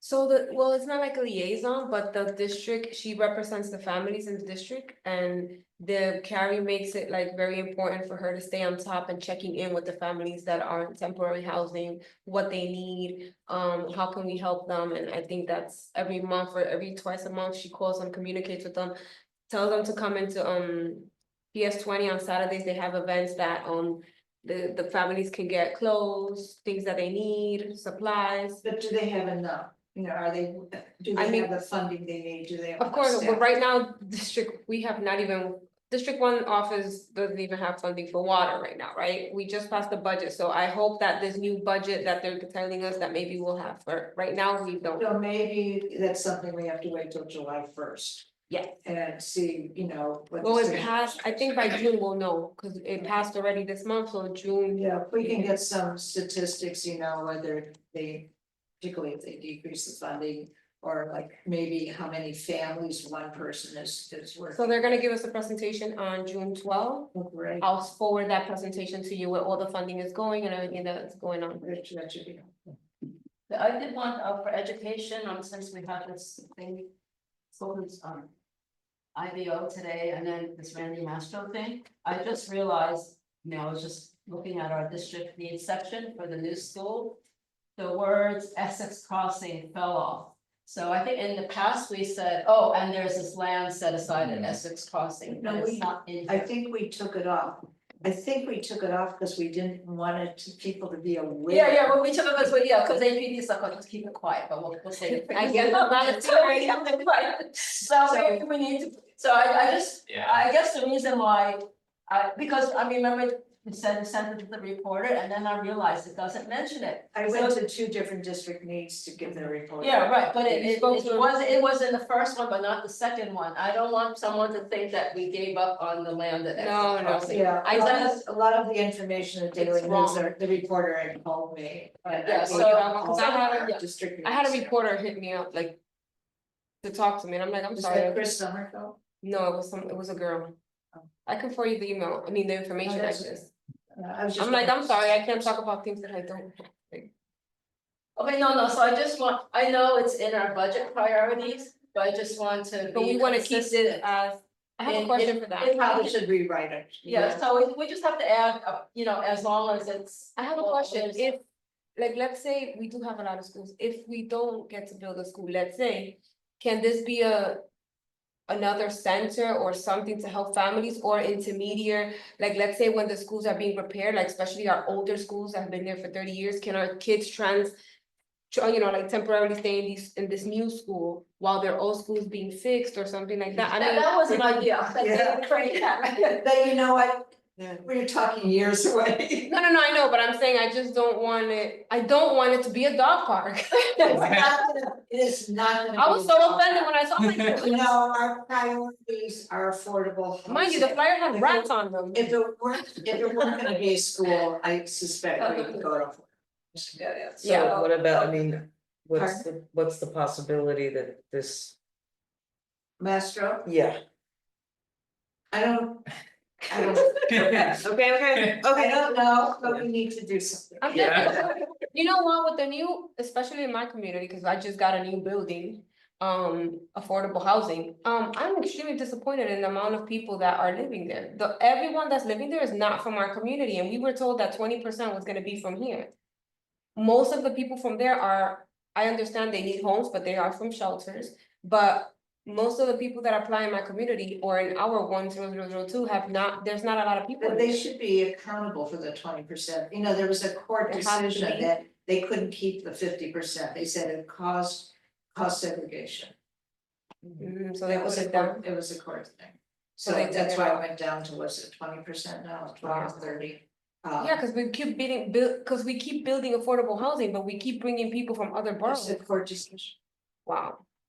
before Trump, had nothing to do with it. No, I'm not. Okay, So I think this learning to read well, I think having a one sentence thing is not effective, it's just not a good district Mhm. needs thing, you should either have it be enhanced and documented or get rid of it, because you're not gonna name everything. Too much to do. I would suggest getting rid of it, it's like, of course you need to do that. I just thought of something while we were sitting there that's not on there. Yeah, it's, yeah, we could, it was like this year, but, should we just cut, not, I would just take it out, should we just take it out? yeah, I mean, you have a lot of, Learning, a lot of strong things are. It's just focused. one sentence. Yeah. I mean, It's part of all the other funding. yeah, and the reason I agree with you, and the reason why I agree is because there's new state legislation from the people that brought us the Literacy Academy. That's going to include teacher training around learning how to read. So the fact that there's already legislation, the only thing that I would include or say is we don't have anything on class size, and class size is a new mandate. And reducing the class sizes, it requires to have additional teachers. I forgot what else, but what the chancellor was saying is that they don't have the money to properly execute what the state mandate is. And so understanding that, and think about it just now, understanding that, I guess that would be definitely a district need to ensure that we have the proper funding to properly do class sizes, class size So what are mandate. they going to do instead of what they should be doing? Where the chancellor, last thing she said was she's gonna do what she can afford to do and everything else will have to wait. But I don't know exactly what it is we have to learn from Carrie, what it is that we can afford to do and then understand what their priorities are in order to meet the mandate. Yeah, if we could show where the discrepancy between what we're supposed to have and What we do, okay. That's one thing we can ask Karen. I just completely, as you were talking about, I completely forgot about that when I was reading it. It's class size. That directly affects our district. So is this next section that families no longer qualify? Is that still an issue? Is that something we should investigate? I think we got that from like the Not Henry Street and Educational Alliance. I think they're the ones that told us. about it. Yeah, no, that still applies. That's one of the reasons why a lot of the city council and mayors are running on the after school for all. We're going to, ensure that everyone has it, because our schools, we're losing Title I schools, which lose funding, but we still have Title I families. But this is saying it's specifically because of a certain income requirement. I mean, there isn't enough funding in general, but is this specific issue about the federal income requirement, is that still the major issue? Yeah, if I'm reading that correctly. Yeah, cause this is talking about, Head Start and those are typically Title I families. So yes, many families now still pass. Yes, that's still. So are there families that are not eligible anymore because they've exceeded this income? So maybe we should put what But those they're income still- requirements are, then maybe we should put what the income requirements are and how they've changed. Can we? The census tract, does that also show income of the? Yeah, median. It shows income, but we don't know what the requirements are. Oh, that's what you said. But we will show income for each of the 10 neighborhoods. But we don't know what the federal maximum requirement are, how they've changed. Oh, I don't think they've really changed, I think our income changed. Well, that's what this is saying though. I think what kind of changed the requirements for the schools, we have schools that were in Title I eligible, but especially 184 is one of the schools this year that lost Title I funding. We should just say whatever it is specifically, find out specifically. Yeah, what it is. What has changed that is a problem. Well, I don't know, like, that's the thing we don't know is that what Susan's asking, is that still the case? Or Yeah. has, because I don't know how the income requirements. Yeah, let's find out what Okay. are the new Relate to- requirements and what were the old, Okay, and then we could talk about it Yeah, yeah. intelligently. Yeah, Okay, yeah. cause I'm reading that differently. This is pay disparity on competitive compensation. Well, that's for sure, that's why I can't keep straight. So this is specifically about the lack of pay parity between staff of DYCD funded program and staff of PUD. Why are we doing I guess because it's a school, so we'll do the other. Yeah, so it's social programs workers within are the same others. school. So we need to, so how about making that a budget question for DYCD? I can't remember her name. Well, it would be a budget question, yeah. What? Yeah, it could be, it could be a budget question. You wanna also keep this paragraph in here? Well, yeah, but we can update it when we find out I see. from the agents, yeah. I'll find out. If we find out from DYCD, about the pay parity, then we could use that information to update this. So, but we'll find out in time. Well, we'll have to plug it in last minute, if we keep this in here, and then we'll plug in the figure, because we won't be voting. We wanna finalize as much as possible in July, but we won't actually be voting on it till October. Yeah, I got this information actually from CPC, so, Well, it's fun, you can see if you want. I mean, so they kind of like, spoke more truthfully. The what? They spoke more honestly Well, or truthfully, like. Well, why don't we do both? Why don't we Okay, try and get it there and we'll ask the agency, and then we'll look at the difference in answers. Okay, okay. And the older adults, I gave that to Carmen. yeah, but we should see. So these figures, she should not look up some of these figures These are because census, the demographer is doing that. these are all census, yeah. Did I miss the conversation? I don't know, did I glitch at the conversation about the school? Did I miss that whole thing? Need for a new school? I did? Okay. Yeah, so we said we were going to add in the words Essex Crossing for sure. Oh, the new school. The new Yeah. school, Yeah, we need to rewrite that. We Yeah. just need to rewrite. Fine, okay, I And guess we I. can update with any statistics that we found on today's report and just add in the last Essex Crossing. We put Randy to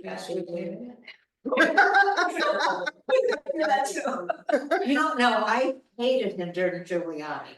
I hated him and then he came back. Oh, Yeah. he's a Do known that. figure, huh? Can't do that. I hated him so bad. People stick around, it's going. No, he was hoping that people like Susan was here and that remembered who he Yeah, was. yeah. Like, I'm a new person. You know, I can't do this again.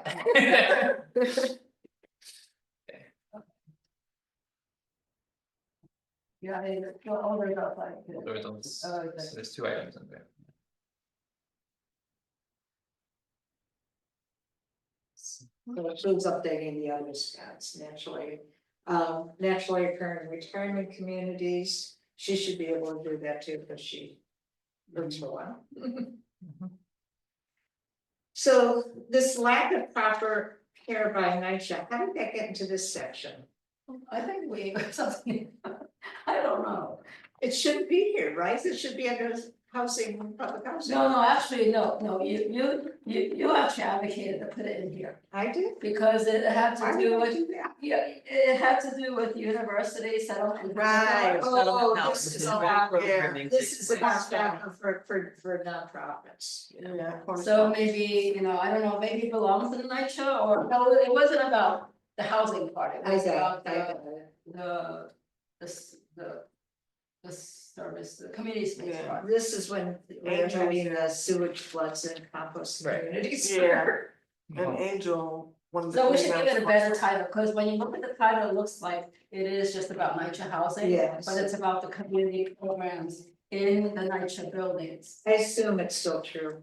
Yeah, we can check that with David. So we should have a different title to make it. Yeah, Human I services just wrote at that. NYCHA, Huh? human services at NYCHA. Community, okay, Something right, like that, right? yeah. Human service facilities. And community service facilities at NYCHA. So you should know about that, is that still Yes, true? I do. I love that. Is that still true? Civil Park Consent District. There's always this. Okay, so you can document that, Eric says so. My side story, right? Get it, Erin. So this is all generally, like, you just keep it like that, maybe you could look at that too and see if there's any. Yes, okay. yes, absolutely. Healthcare needs and services. Yeah, that's when we start the health part. So. One thing that the outreach workers keep telling me, there's nothing like documented. But they keep telling me that the need that.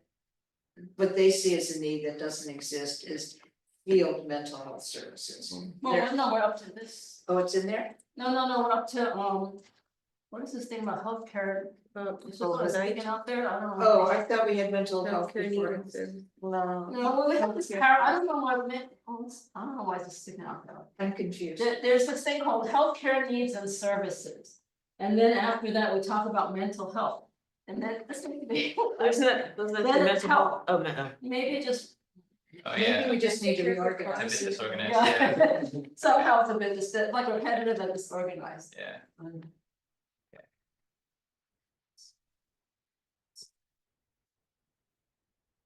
We should, I don't know how much you wanna keep using COVID-19. No, we shouldn't We should, Yeah. you know, it's. move away from that. Go on to other. Stop topics. jinxing it. Okay, so that was all about COVID-19. Yeah. So- Okay, out. Oh, okay, so then it's mental health services, and then, so you were saying? You know, and I don't know that any way to document this, but the need that the outreach workers see that we don't have at all is field mental health services. But I've also not been able to find any documentation saying this is something that's effective or works or anything, So they say the need, but you don't know. Yeah, I don't know any way to document that, you know. But I do know that, you know, a lot of what is called mental health services are referrals and phone numbers that don't get answered. Again, we need to be able to speak to somebody with better information on that. So can you go back to this healthcare needs and services, the second paragraph? It's, I know it says changes in responding to healthcare needs due to COVID. The unmet need is still, aren't there, like,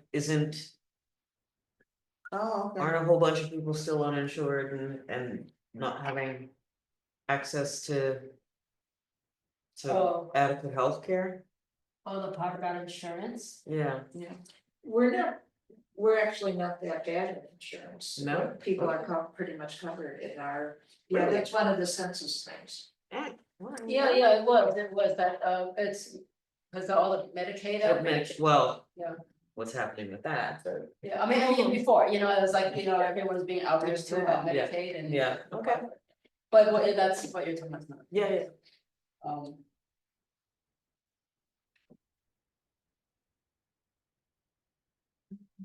Okay, I'm piggybacking off of what you said, So it says only 3% were uninsured, that's what it said.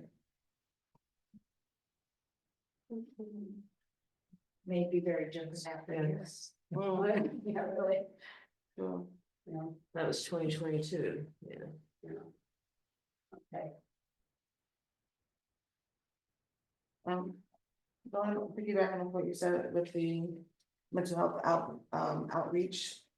When I was talking to couple of coworkers at Edgy's, cause I didn't want it to be just me picking a void, and I also was reaching out to university, I didn't get anybody.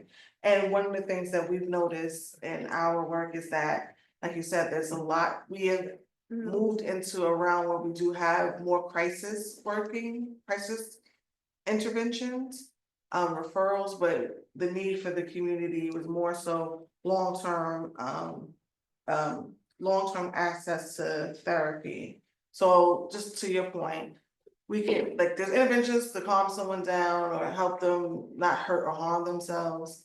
And then there's the referral part, but there's no real place to refer people, like we're referring to places that either are no longer running, no longer existing, or have a waiting list that is tremendous. So you just That's what we should find out then about the waiting list. yeah, so I've asked my colleague to let me know what the waiting list was at Edgy's. I'm reaching out to Henry Street to find out what the waiting list is, and I'm more specifically not just for crisis intervention, but for long-term care, because crisis intervention is basically you calling when you're in need, and that can last maybe a 30-day period. But then after that, you know, it's no longer a crisis, but that person still is in need of mental health. What's the name of that program, that pilot program that mental health that they have at Henry Street and Hamilton, Madison?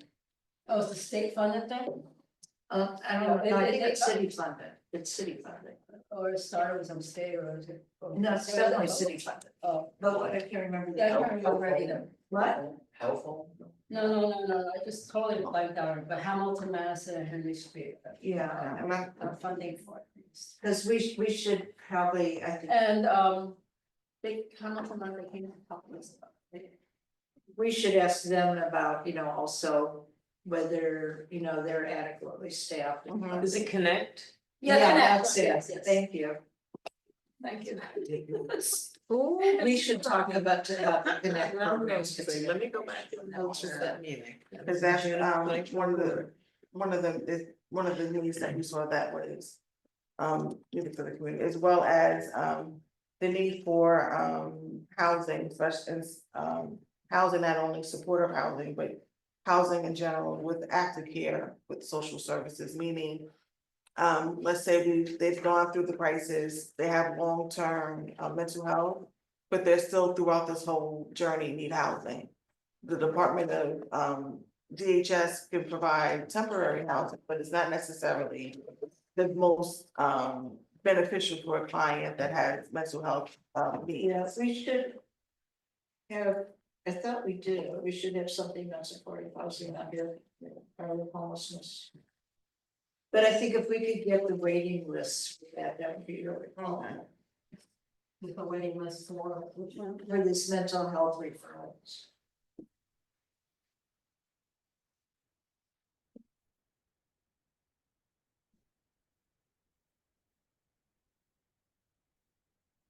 I think those are maybe two, because I love it at work.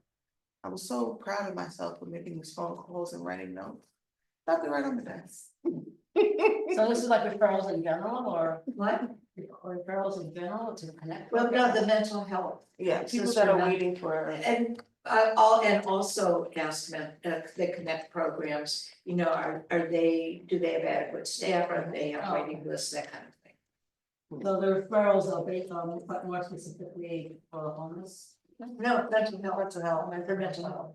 But I think and I think in our district news, we should be specific in documenting what crisis care long-term. Because I think even myself, I was thinking, we're, seeing so many things happening, but not really being mindful that this is just temporary interventions and they're later going to need help, and this is why we see some of the people acting out again, like they're okay for 2-3 weeks, and then they're, not being held accountable about meds or having conversations about, educating about medication, because a lot of people don't want to take the medication because they're not educated on it. And it's just a big stigma for, I think for this community on, using medication, taking medication. So there's not a lot of education around it, and with places where it's less demonized and understand the actual science behind it, and it's not like. So you wanna get, look at it from both the crisis intervention and the long-term programs. How will, Yes. Arnett will find out. Do we need this telehealth thing? Is that an unmet need? When we was talking about it, that was the other thing, that some of the long-term services that we have is typically telehealth, and they're noticing more people are preferring in-person. So they don't stay on telehealth because it doesn't suit their needs, they don't feel, they need the one-on-one, and so they fall off.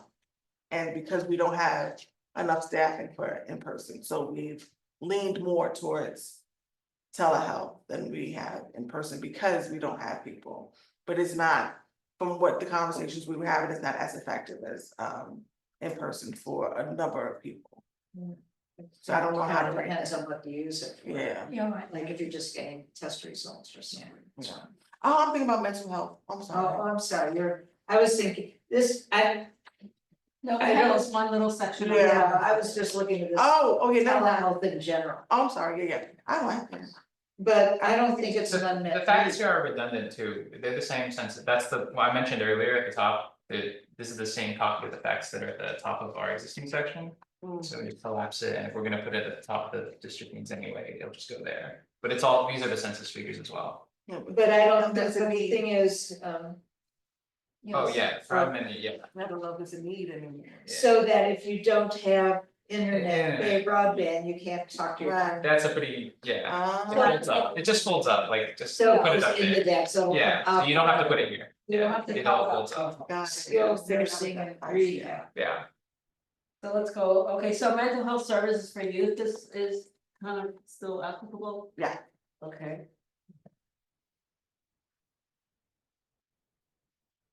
Nice. There's skilled nursing and rehab facilities. Well, So, Yeah, I saw you asked Deborah, you never replied, I wasn't sure. yeah, I mean, not, as far as I know, none of this has changed. But I guess the question the question that I had is there a way to find out numbers of folks who are referred for care farther outside of the community? Like in people who come out of the hospital who need to do short-term rehab. Is there a way to track that, where hospitals are sending them? Cause that's I- concrete data around, I don't know how to do that, but I'm wondering if we could get stats from the like ones that exist here and see if they're like 100% occupied or that they have waiting lists. Mhm. But you're trying to find out something different, right? Yeah, I'm just trying to find out if. You know, cause you know, anecdotally, people are saying, oh, my aunt came out of the hospital, but she had to go to a rehab center in. Well, that's what I'm in saying, East Harlem. 100% occupied here in that waiting list, that would mean that they're referred someplace else.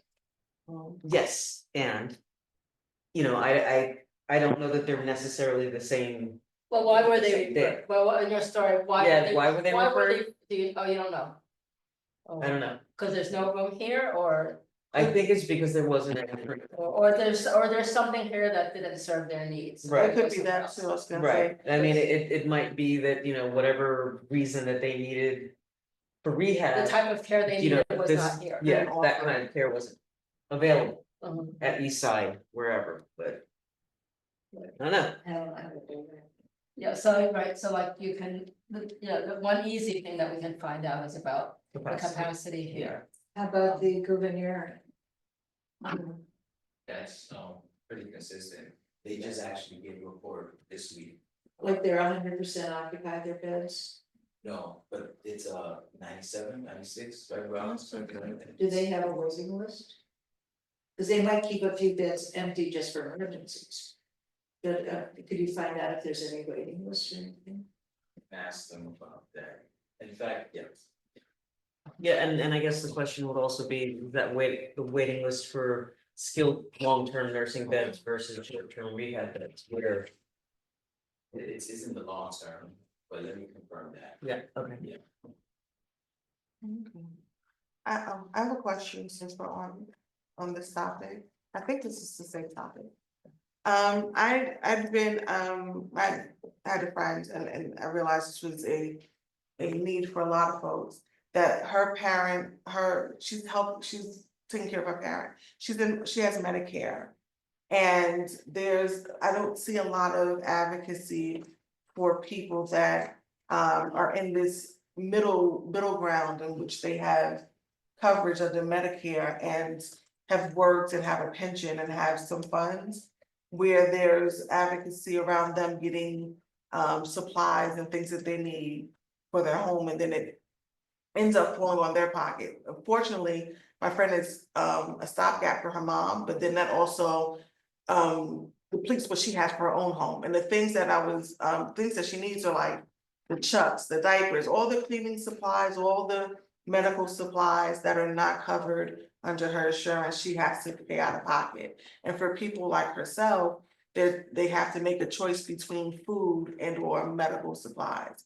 Because 9 times out of 10 people are going to pay their rent first.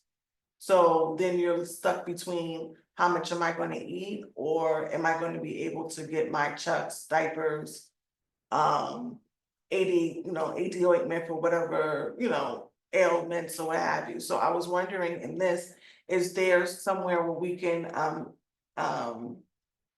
discuss the need for persons in those type of, How are you gonna document that though?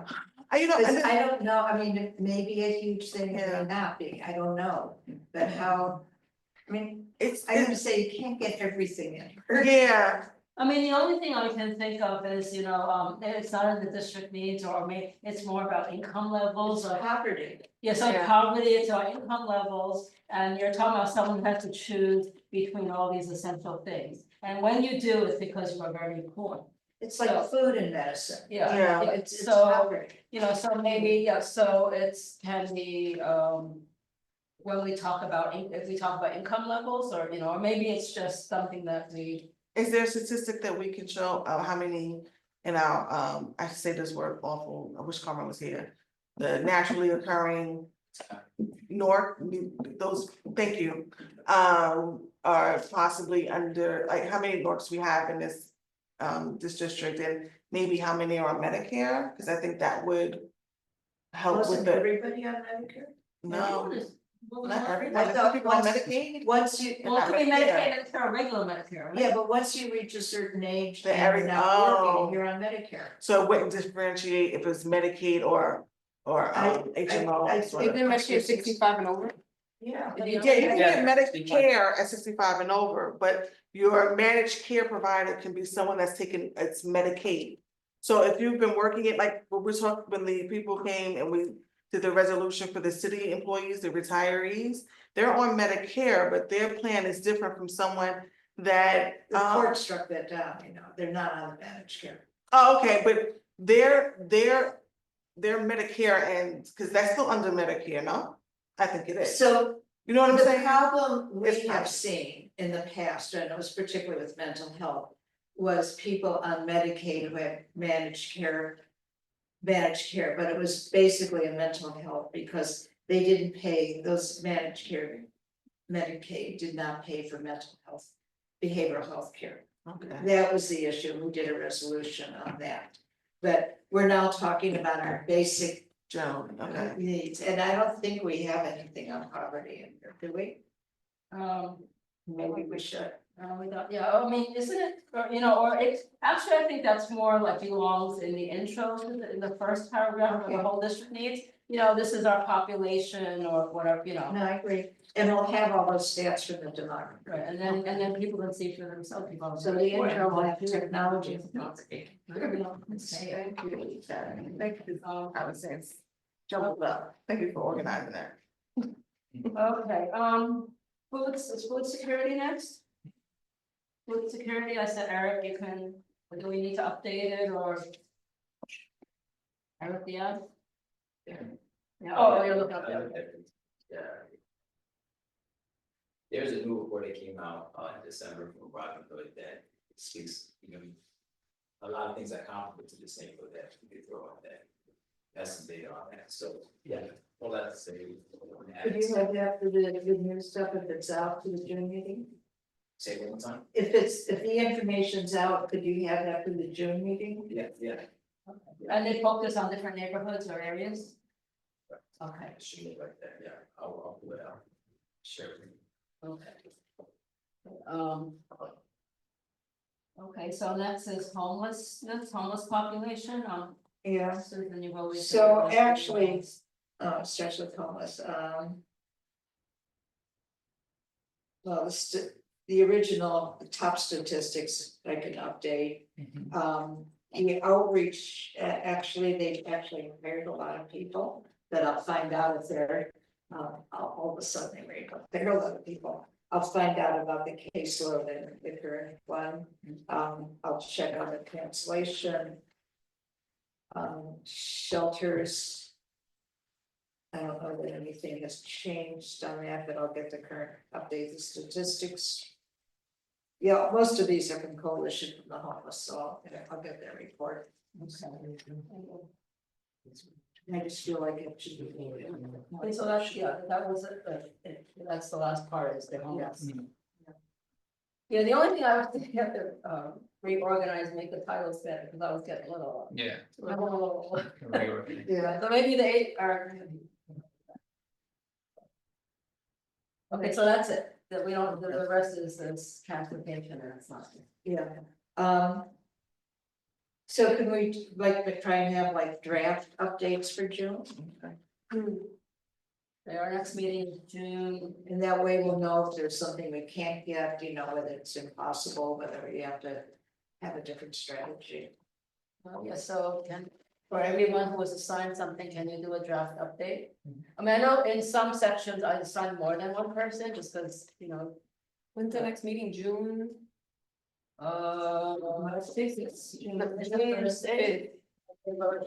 It's the first Tuesday. It's the very first June Thursday. fifth. June 5th, yeah. So it's gonna be 26. The next meeting is, we're back to Thursday. And it's gonna be here? They don't know. You let us know though. Yeah, I can't.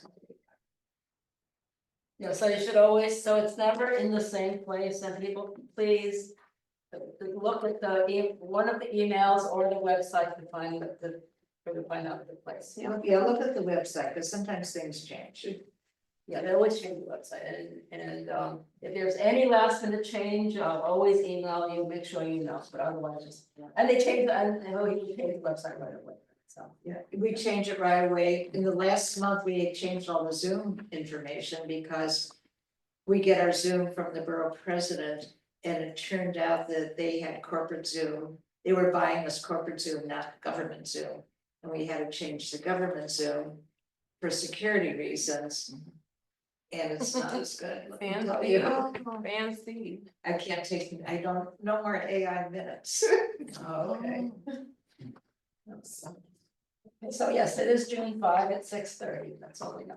Oh, no more AI minutes. Okay, so we'll have, so, cool. okay, let's, I before we hope talk that's about next month's meeting, we have more. Everything's What's next? listening anyway. Tab and see. Tab and CDC reports. Tab, Gouverneur tab. Wow, go ahead, go first, Eric. No, So I'm proud of that, you're the official. yeah, rep for- so we are, so I'm, what is it, vice chair now? I guess, yeah, so I became vice chair on Gouverneur, we had a few presentations of, what's going on in the hospital and things that are coming in. I did flag that, I was having difficulty helping patients get, appointments, so I made Daniel call, and Daniel got the same runaround that I did, like, which they were telling patients that they couldn't take any patients for a year. So he was like, "Are you sure?" I'm like, "Daniel, I'm sure. I put 3 people to call." And sure enough, he called, so now the system is being rebooted and seeing if, letting the people know who are taking the calls that, you know, that you have to take a new patient, that's not an appropriate thing to say, so we're working with that. We're moving to our next year in person. We are moving into in person, we're not doing virtual no more, and we're having an event in Gouverneurs Island. If anybody wants to join, they're having an event, I think it's next month, right? Is it next month? I think it's next month, in Gouverneur, it's just everyone getting up together. They pick us up from the hospital, and they take us there, an event for everyone to join. And, I think that's it for now. I have a question. Yeah. When can we start using the auditorium for meetings? I've been asking that the whole time, so hopefully, since now we did have an event there, was it last month? I think so, hopefully now we'll be able to open to public. So, I can ask tomorrow, I can ask Daniel if we can do that and put a request in. And I have to say, it's a public meeting, but it's for a city agency. Yeah. They should be hosting us. I will make a note to text Daniel tomorrow, and I will email you guys his That would be response. great, thank you. Okay, the downtown hospital tab. Downtown. Downtown? They pushed it back. They pushed back, it was supposed to be the annual for June, so now, I think the next one will be in September, so they're every 3 months, only 3 times. 3 times a year, right? Right. It used to be quarterly, but they have less meetings. Correct, so they apologize, we were supposed to be meeting next month, but now we pushed it back, so no new update at this time. So we'll see. Right, No, yeah, this is a public meeting for city. oh, agents. so besides the CC, was there, did those I was gonna, shelters have? I was gonna say, there haven't been one, but there is a new cab for the Lansdowne Holiday Inn Hotel shelter on Delancey Street. Oh. It's you know, the hotel has been a shelter for years and years and years and years. All of a sudden, someone decided they needed a cab. There's no problems, there's no issues. But DHS decided they needed a cab. So DHS insisted that I be on the meeting to plan the cab, which I did. If we went ahead, I guess I'll go. I think it's gonna be by Zoom, but if someone else wants to attend also for CB3. I don't know if anyone lives in that area. It's in Austin. Yeah, You wanna do that? I don't know, when is, yeah, You really are enthusiastic. yeah, It's a Zoom meeting, right? Oh, yeah. Did they say what? but what day though? It'll be very, they'll, Yeah, it's whenever DHS schedules it. I can't And it's commit to usually, that. and they do it like at 5 or 6 or something, right? Yeah, well, generally, I think it's closer to 5. They prefer, the people that are there now prefer doing it during the day because it's easier for them. It's, And you know, a lot of the cab is elected official reps, so it's easy for them. So I can't guarantee anything about that. I will go, it'll be 5 minutes because I'm just interested in finding out about it because it's a hotel. And, you know, I suspect it's not the best place in the world to have a shelter. But other than that, It's on Delancey and, it's a holiday. yeah. Something. Something. There's no problem. Across from the Burger King. Is it family or single? Oh, I know, because Because I think it's. Exactly. Yeah, Engagement. women, because they're still using it as a hotel, so. Yeah. And still charging. Yeah, it's still a Charging, hotel, like, so it's a combination. It's also a hotel? Yeah. Oh, yeah, you see people going in and out all the time. And it's very expensive, I live down the street, so I have people that come there, you know, they can barely afford a night, it's like 300, Yeah. yeah, it's crazy. Very expensive. Is it a women's, is it the women's? It's women's. Okay. So, like I say, to me, it's a total waste or. And Susan did, give, another reminder call to, about the, Mount Sinai Beth. Yes, I've been doing this for a year, but the last one was about 2 weeks ago. And I sent Brad an email, and I said, particularly because of the hospital closing and stuff. I said, and there have been changes there that I think are good. I said, I think it's really, really important that we do this, and he said, I agree, it will happen soon, so I need to follow up. But I think they're having some so they have different services, and I know like for Goddard Homeless Outreach, for substance abuse, they can actually call and bring someone right in. And I think there's, you know, for emergency, you're supposed to be referred. But I think there are some classes where they're actually having people walk in for emergencies now. So it would be good to have the cab to find out about all of that stuff. So I don't forget, it's just that Mount Sinai Beth Israel doesn't take my emails seriously. But they email like crazy. I mean, Brad Korn, our rep, is very, very nice and very helpful, but you know, he does what he can do. Okay. And I did say the Park Coalition should be part of the cab and that University Settlement should be part of the cab. Yeah, so this is not a cab, but the Mount Sinai Beth Israel Coalition they have, you know, I know that they're launching a survey, like the post-hospital closing survey, like Lois is, you know, she's designed a survey, and I think they're trying to, like figure out what the needs are, you know, after the hospital has closed. They have a survey, they're going, I don't go to all their meetings are also like, on a strange time, it's like Monday at 5 o'clock. But, you know, and I'm usually like out and about there, you know, but I heard about that, you know, and they. You know, so I they want did to- find out that they're staffing the urgent care with emergency room doctors, Oh, okay.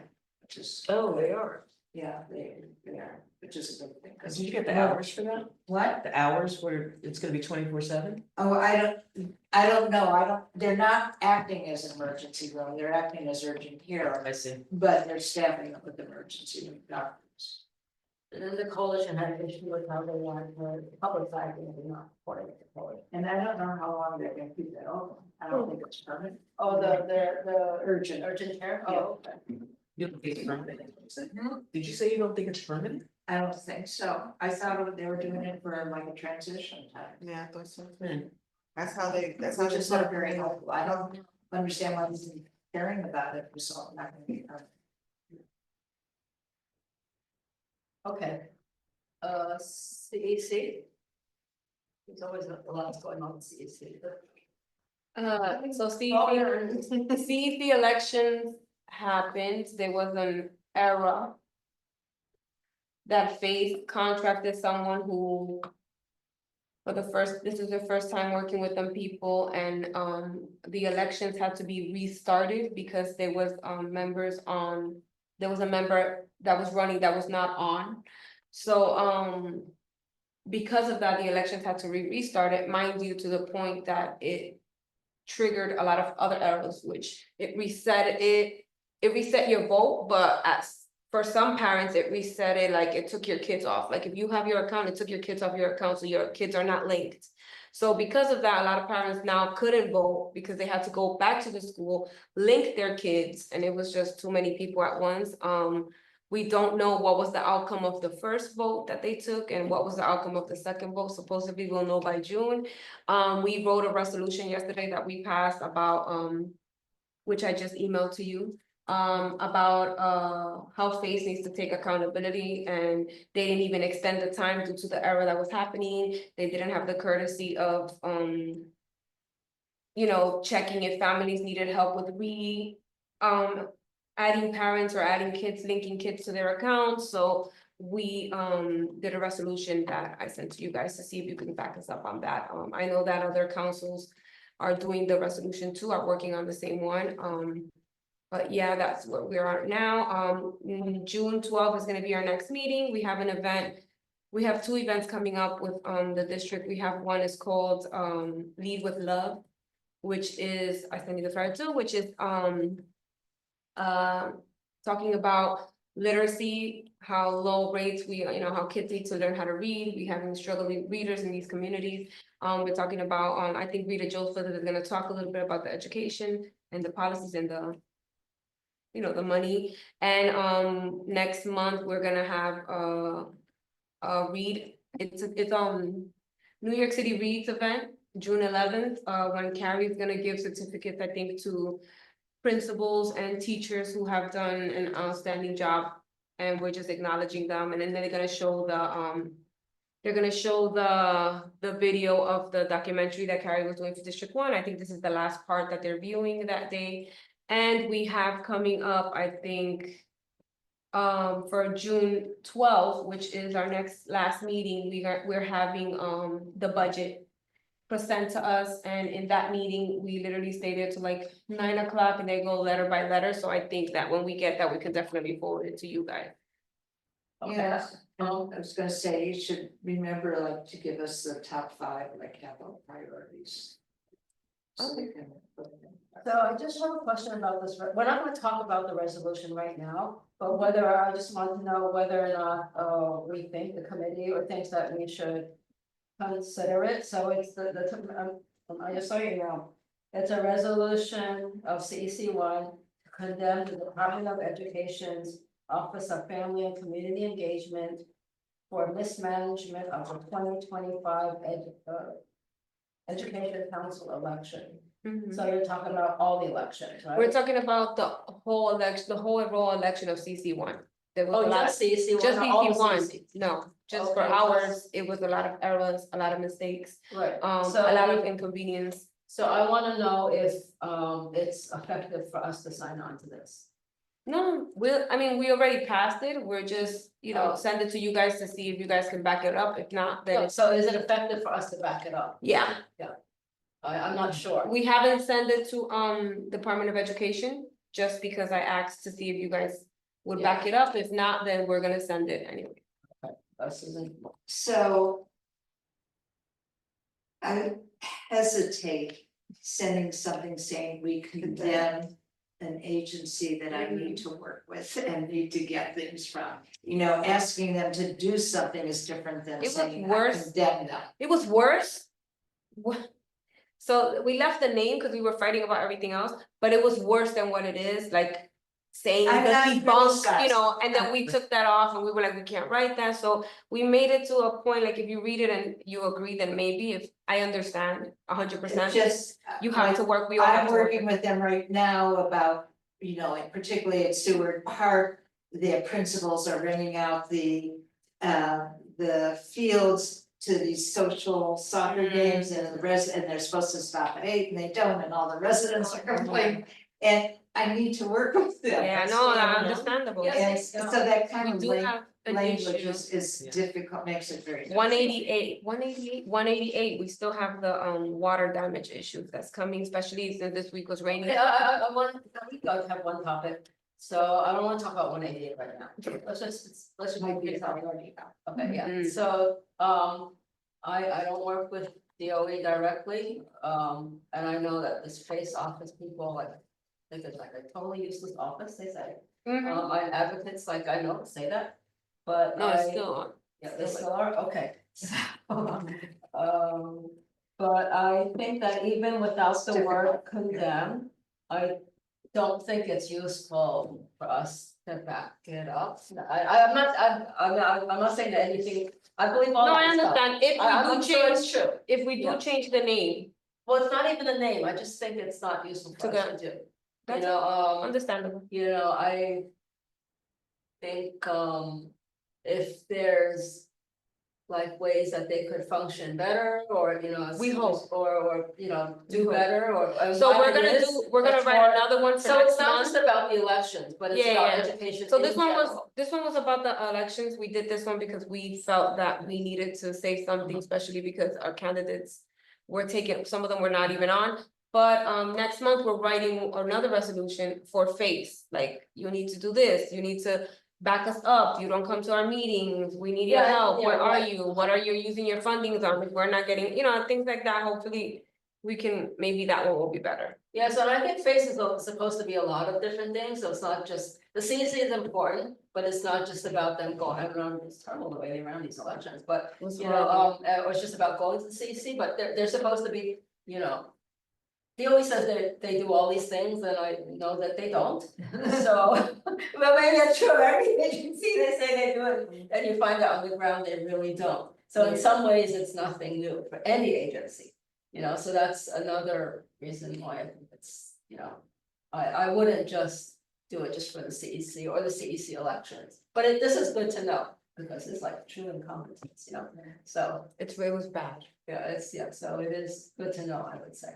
There were several articles about that election, and it was it was just funny that it was just our district. I was like, this It was is only our Oh, district, okay. and the reset, and then the thing is, if you would have reset it, that would have been, but they reset it so bad that they reset the children, they took it off. And then in order for you to go vote, you had to go to the parent coordinator, and she had to take over through everybody's account, it was just it's a mess. And does everybody understand, like, for those that don't have children in the DOE, it's a citywide election, so it's not like in the past when you know, it's by district, it's a citywide thing, so and it's something that started about 4 years ago. And it was rolled out to show that there was more democratic method in order to place people on the CEC, and it's not about who you know, they wanted to get access to more people. So understanding that the irony of saying that we want everyone to have more access and then rolling out a process that limits access is the irony in the actual election that happened, because it left off people. So it was ironic, and it was It was a joke. yeah, it was ironic and very tragic in the way that it was rolled out, and it should have been a lot better, but you know, here we are. Okay, so can we talk about the next agenda item, then we have one more CEC stuff. agenda? It's just, no. We're at the end. Roll call. Is the next one agenda? Okay, Don't play with my heart. okay, just for next month's meeting, just a little planning for next month's meeting. We're gonna have Carrie. Do we wanna re-invite Grant Street? Is it too late to re-invite them? Yeah, because they were talking about after-school programs and we. Or did we? Tom started it, but she CC'd us. Not. Oh, Started. but it was you, oh, yeah. But so we were on, so we were CC'd on it, and we could just continue that. Yeah, so we'll do that. I'm just gonna do that. You know, we didn't see you, and it would be useful for us, you know, like, hear about after the programs. Okay, Girl, we not. okay, And then I'm gonna put the district needs back. right, and then we'll have Carrie to talk about specifically about District 1 And the budget. and the budget, right, for District 1. So it's the budget underneath, right? That's, there's a lot. So that's what's on for next. Sound good? Let's do roll call and go home. Yes. Okay. Hey, May, you wanna be with me and sleep with me? No. It's bedtime, it's 9. Roll call. May we? Here. May, oh, I Ben think here, that maybe. Tom Lee absent, Eric Diaz. Yeah, she replied, so. Oh, right, okay, I'll just like that. Yeah. Keisha Fields absent, Naima Fafana. Absent, Deborah Glass. Present. Anna Kakar, She left, right? She left. Kevin Oliveras, Here. Andrade Rivera. Here. Join us down in the bathroom. Carla Perez. Because she's in the phone. Yeah. We're gonna put that in the minutes, right? Yeah, B for bathrooms. Be from Yeah, okay. But, all right, so we are adjourned. Great, I'll get all the letters next week. You had the meeting on there or no? Oh, yeah, I probably can, so I'll do it on this. See the wall.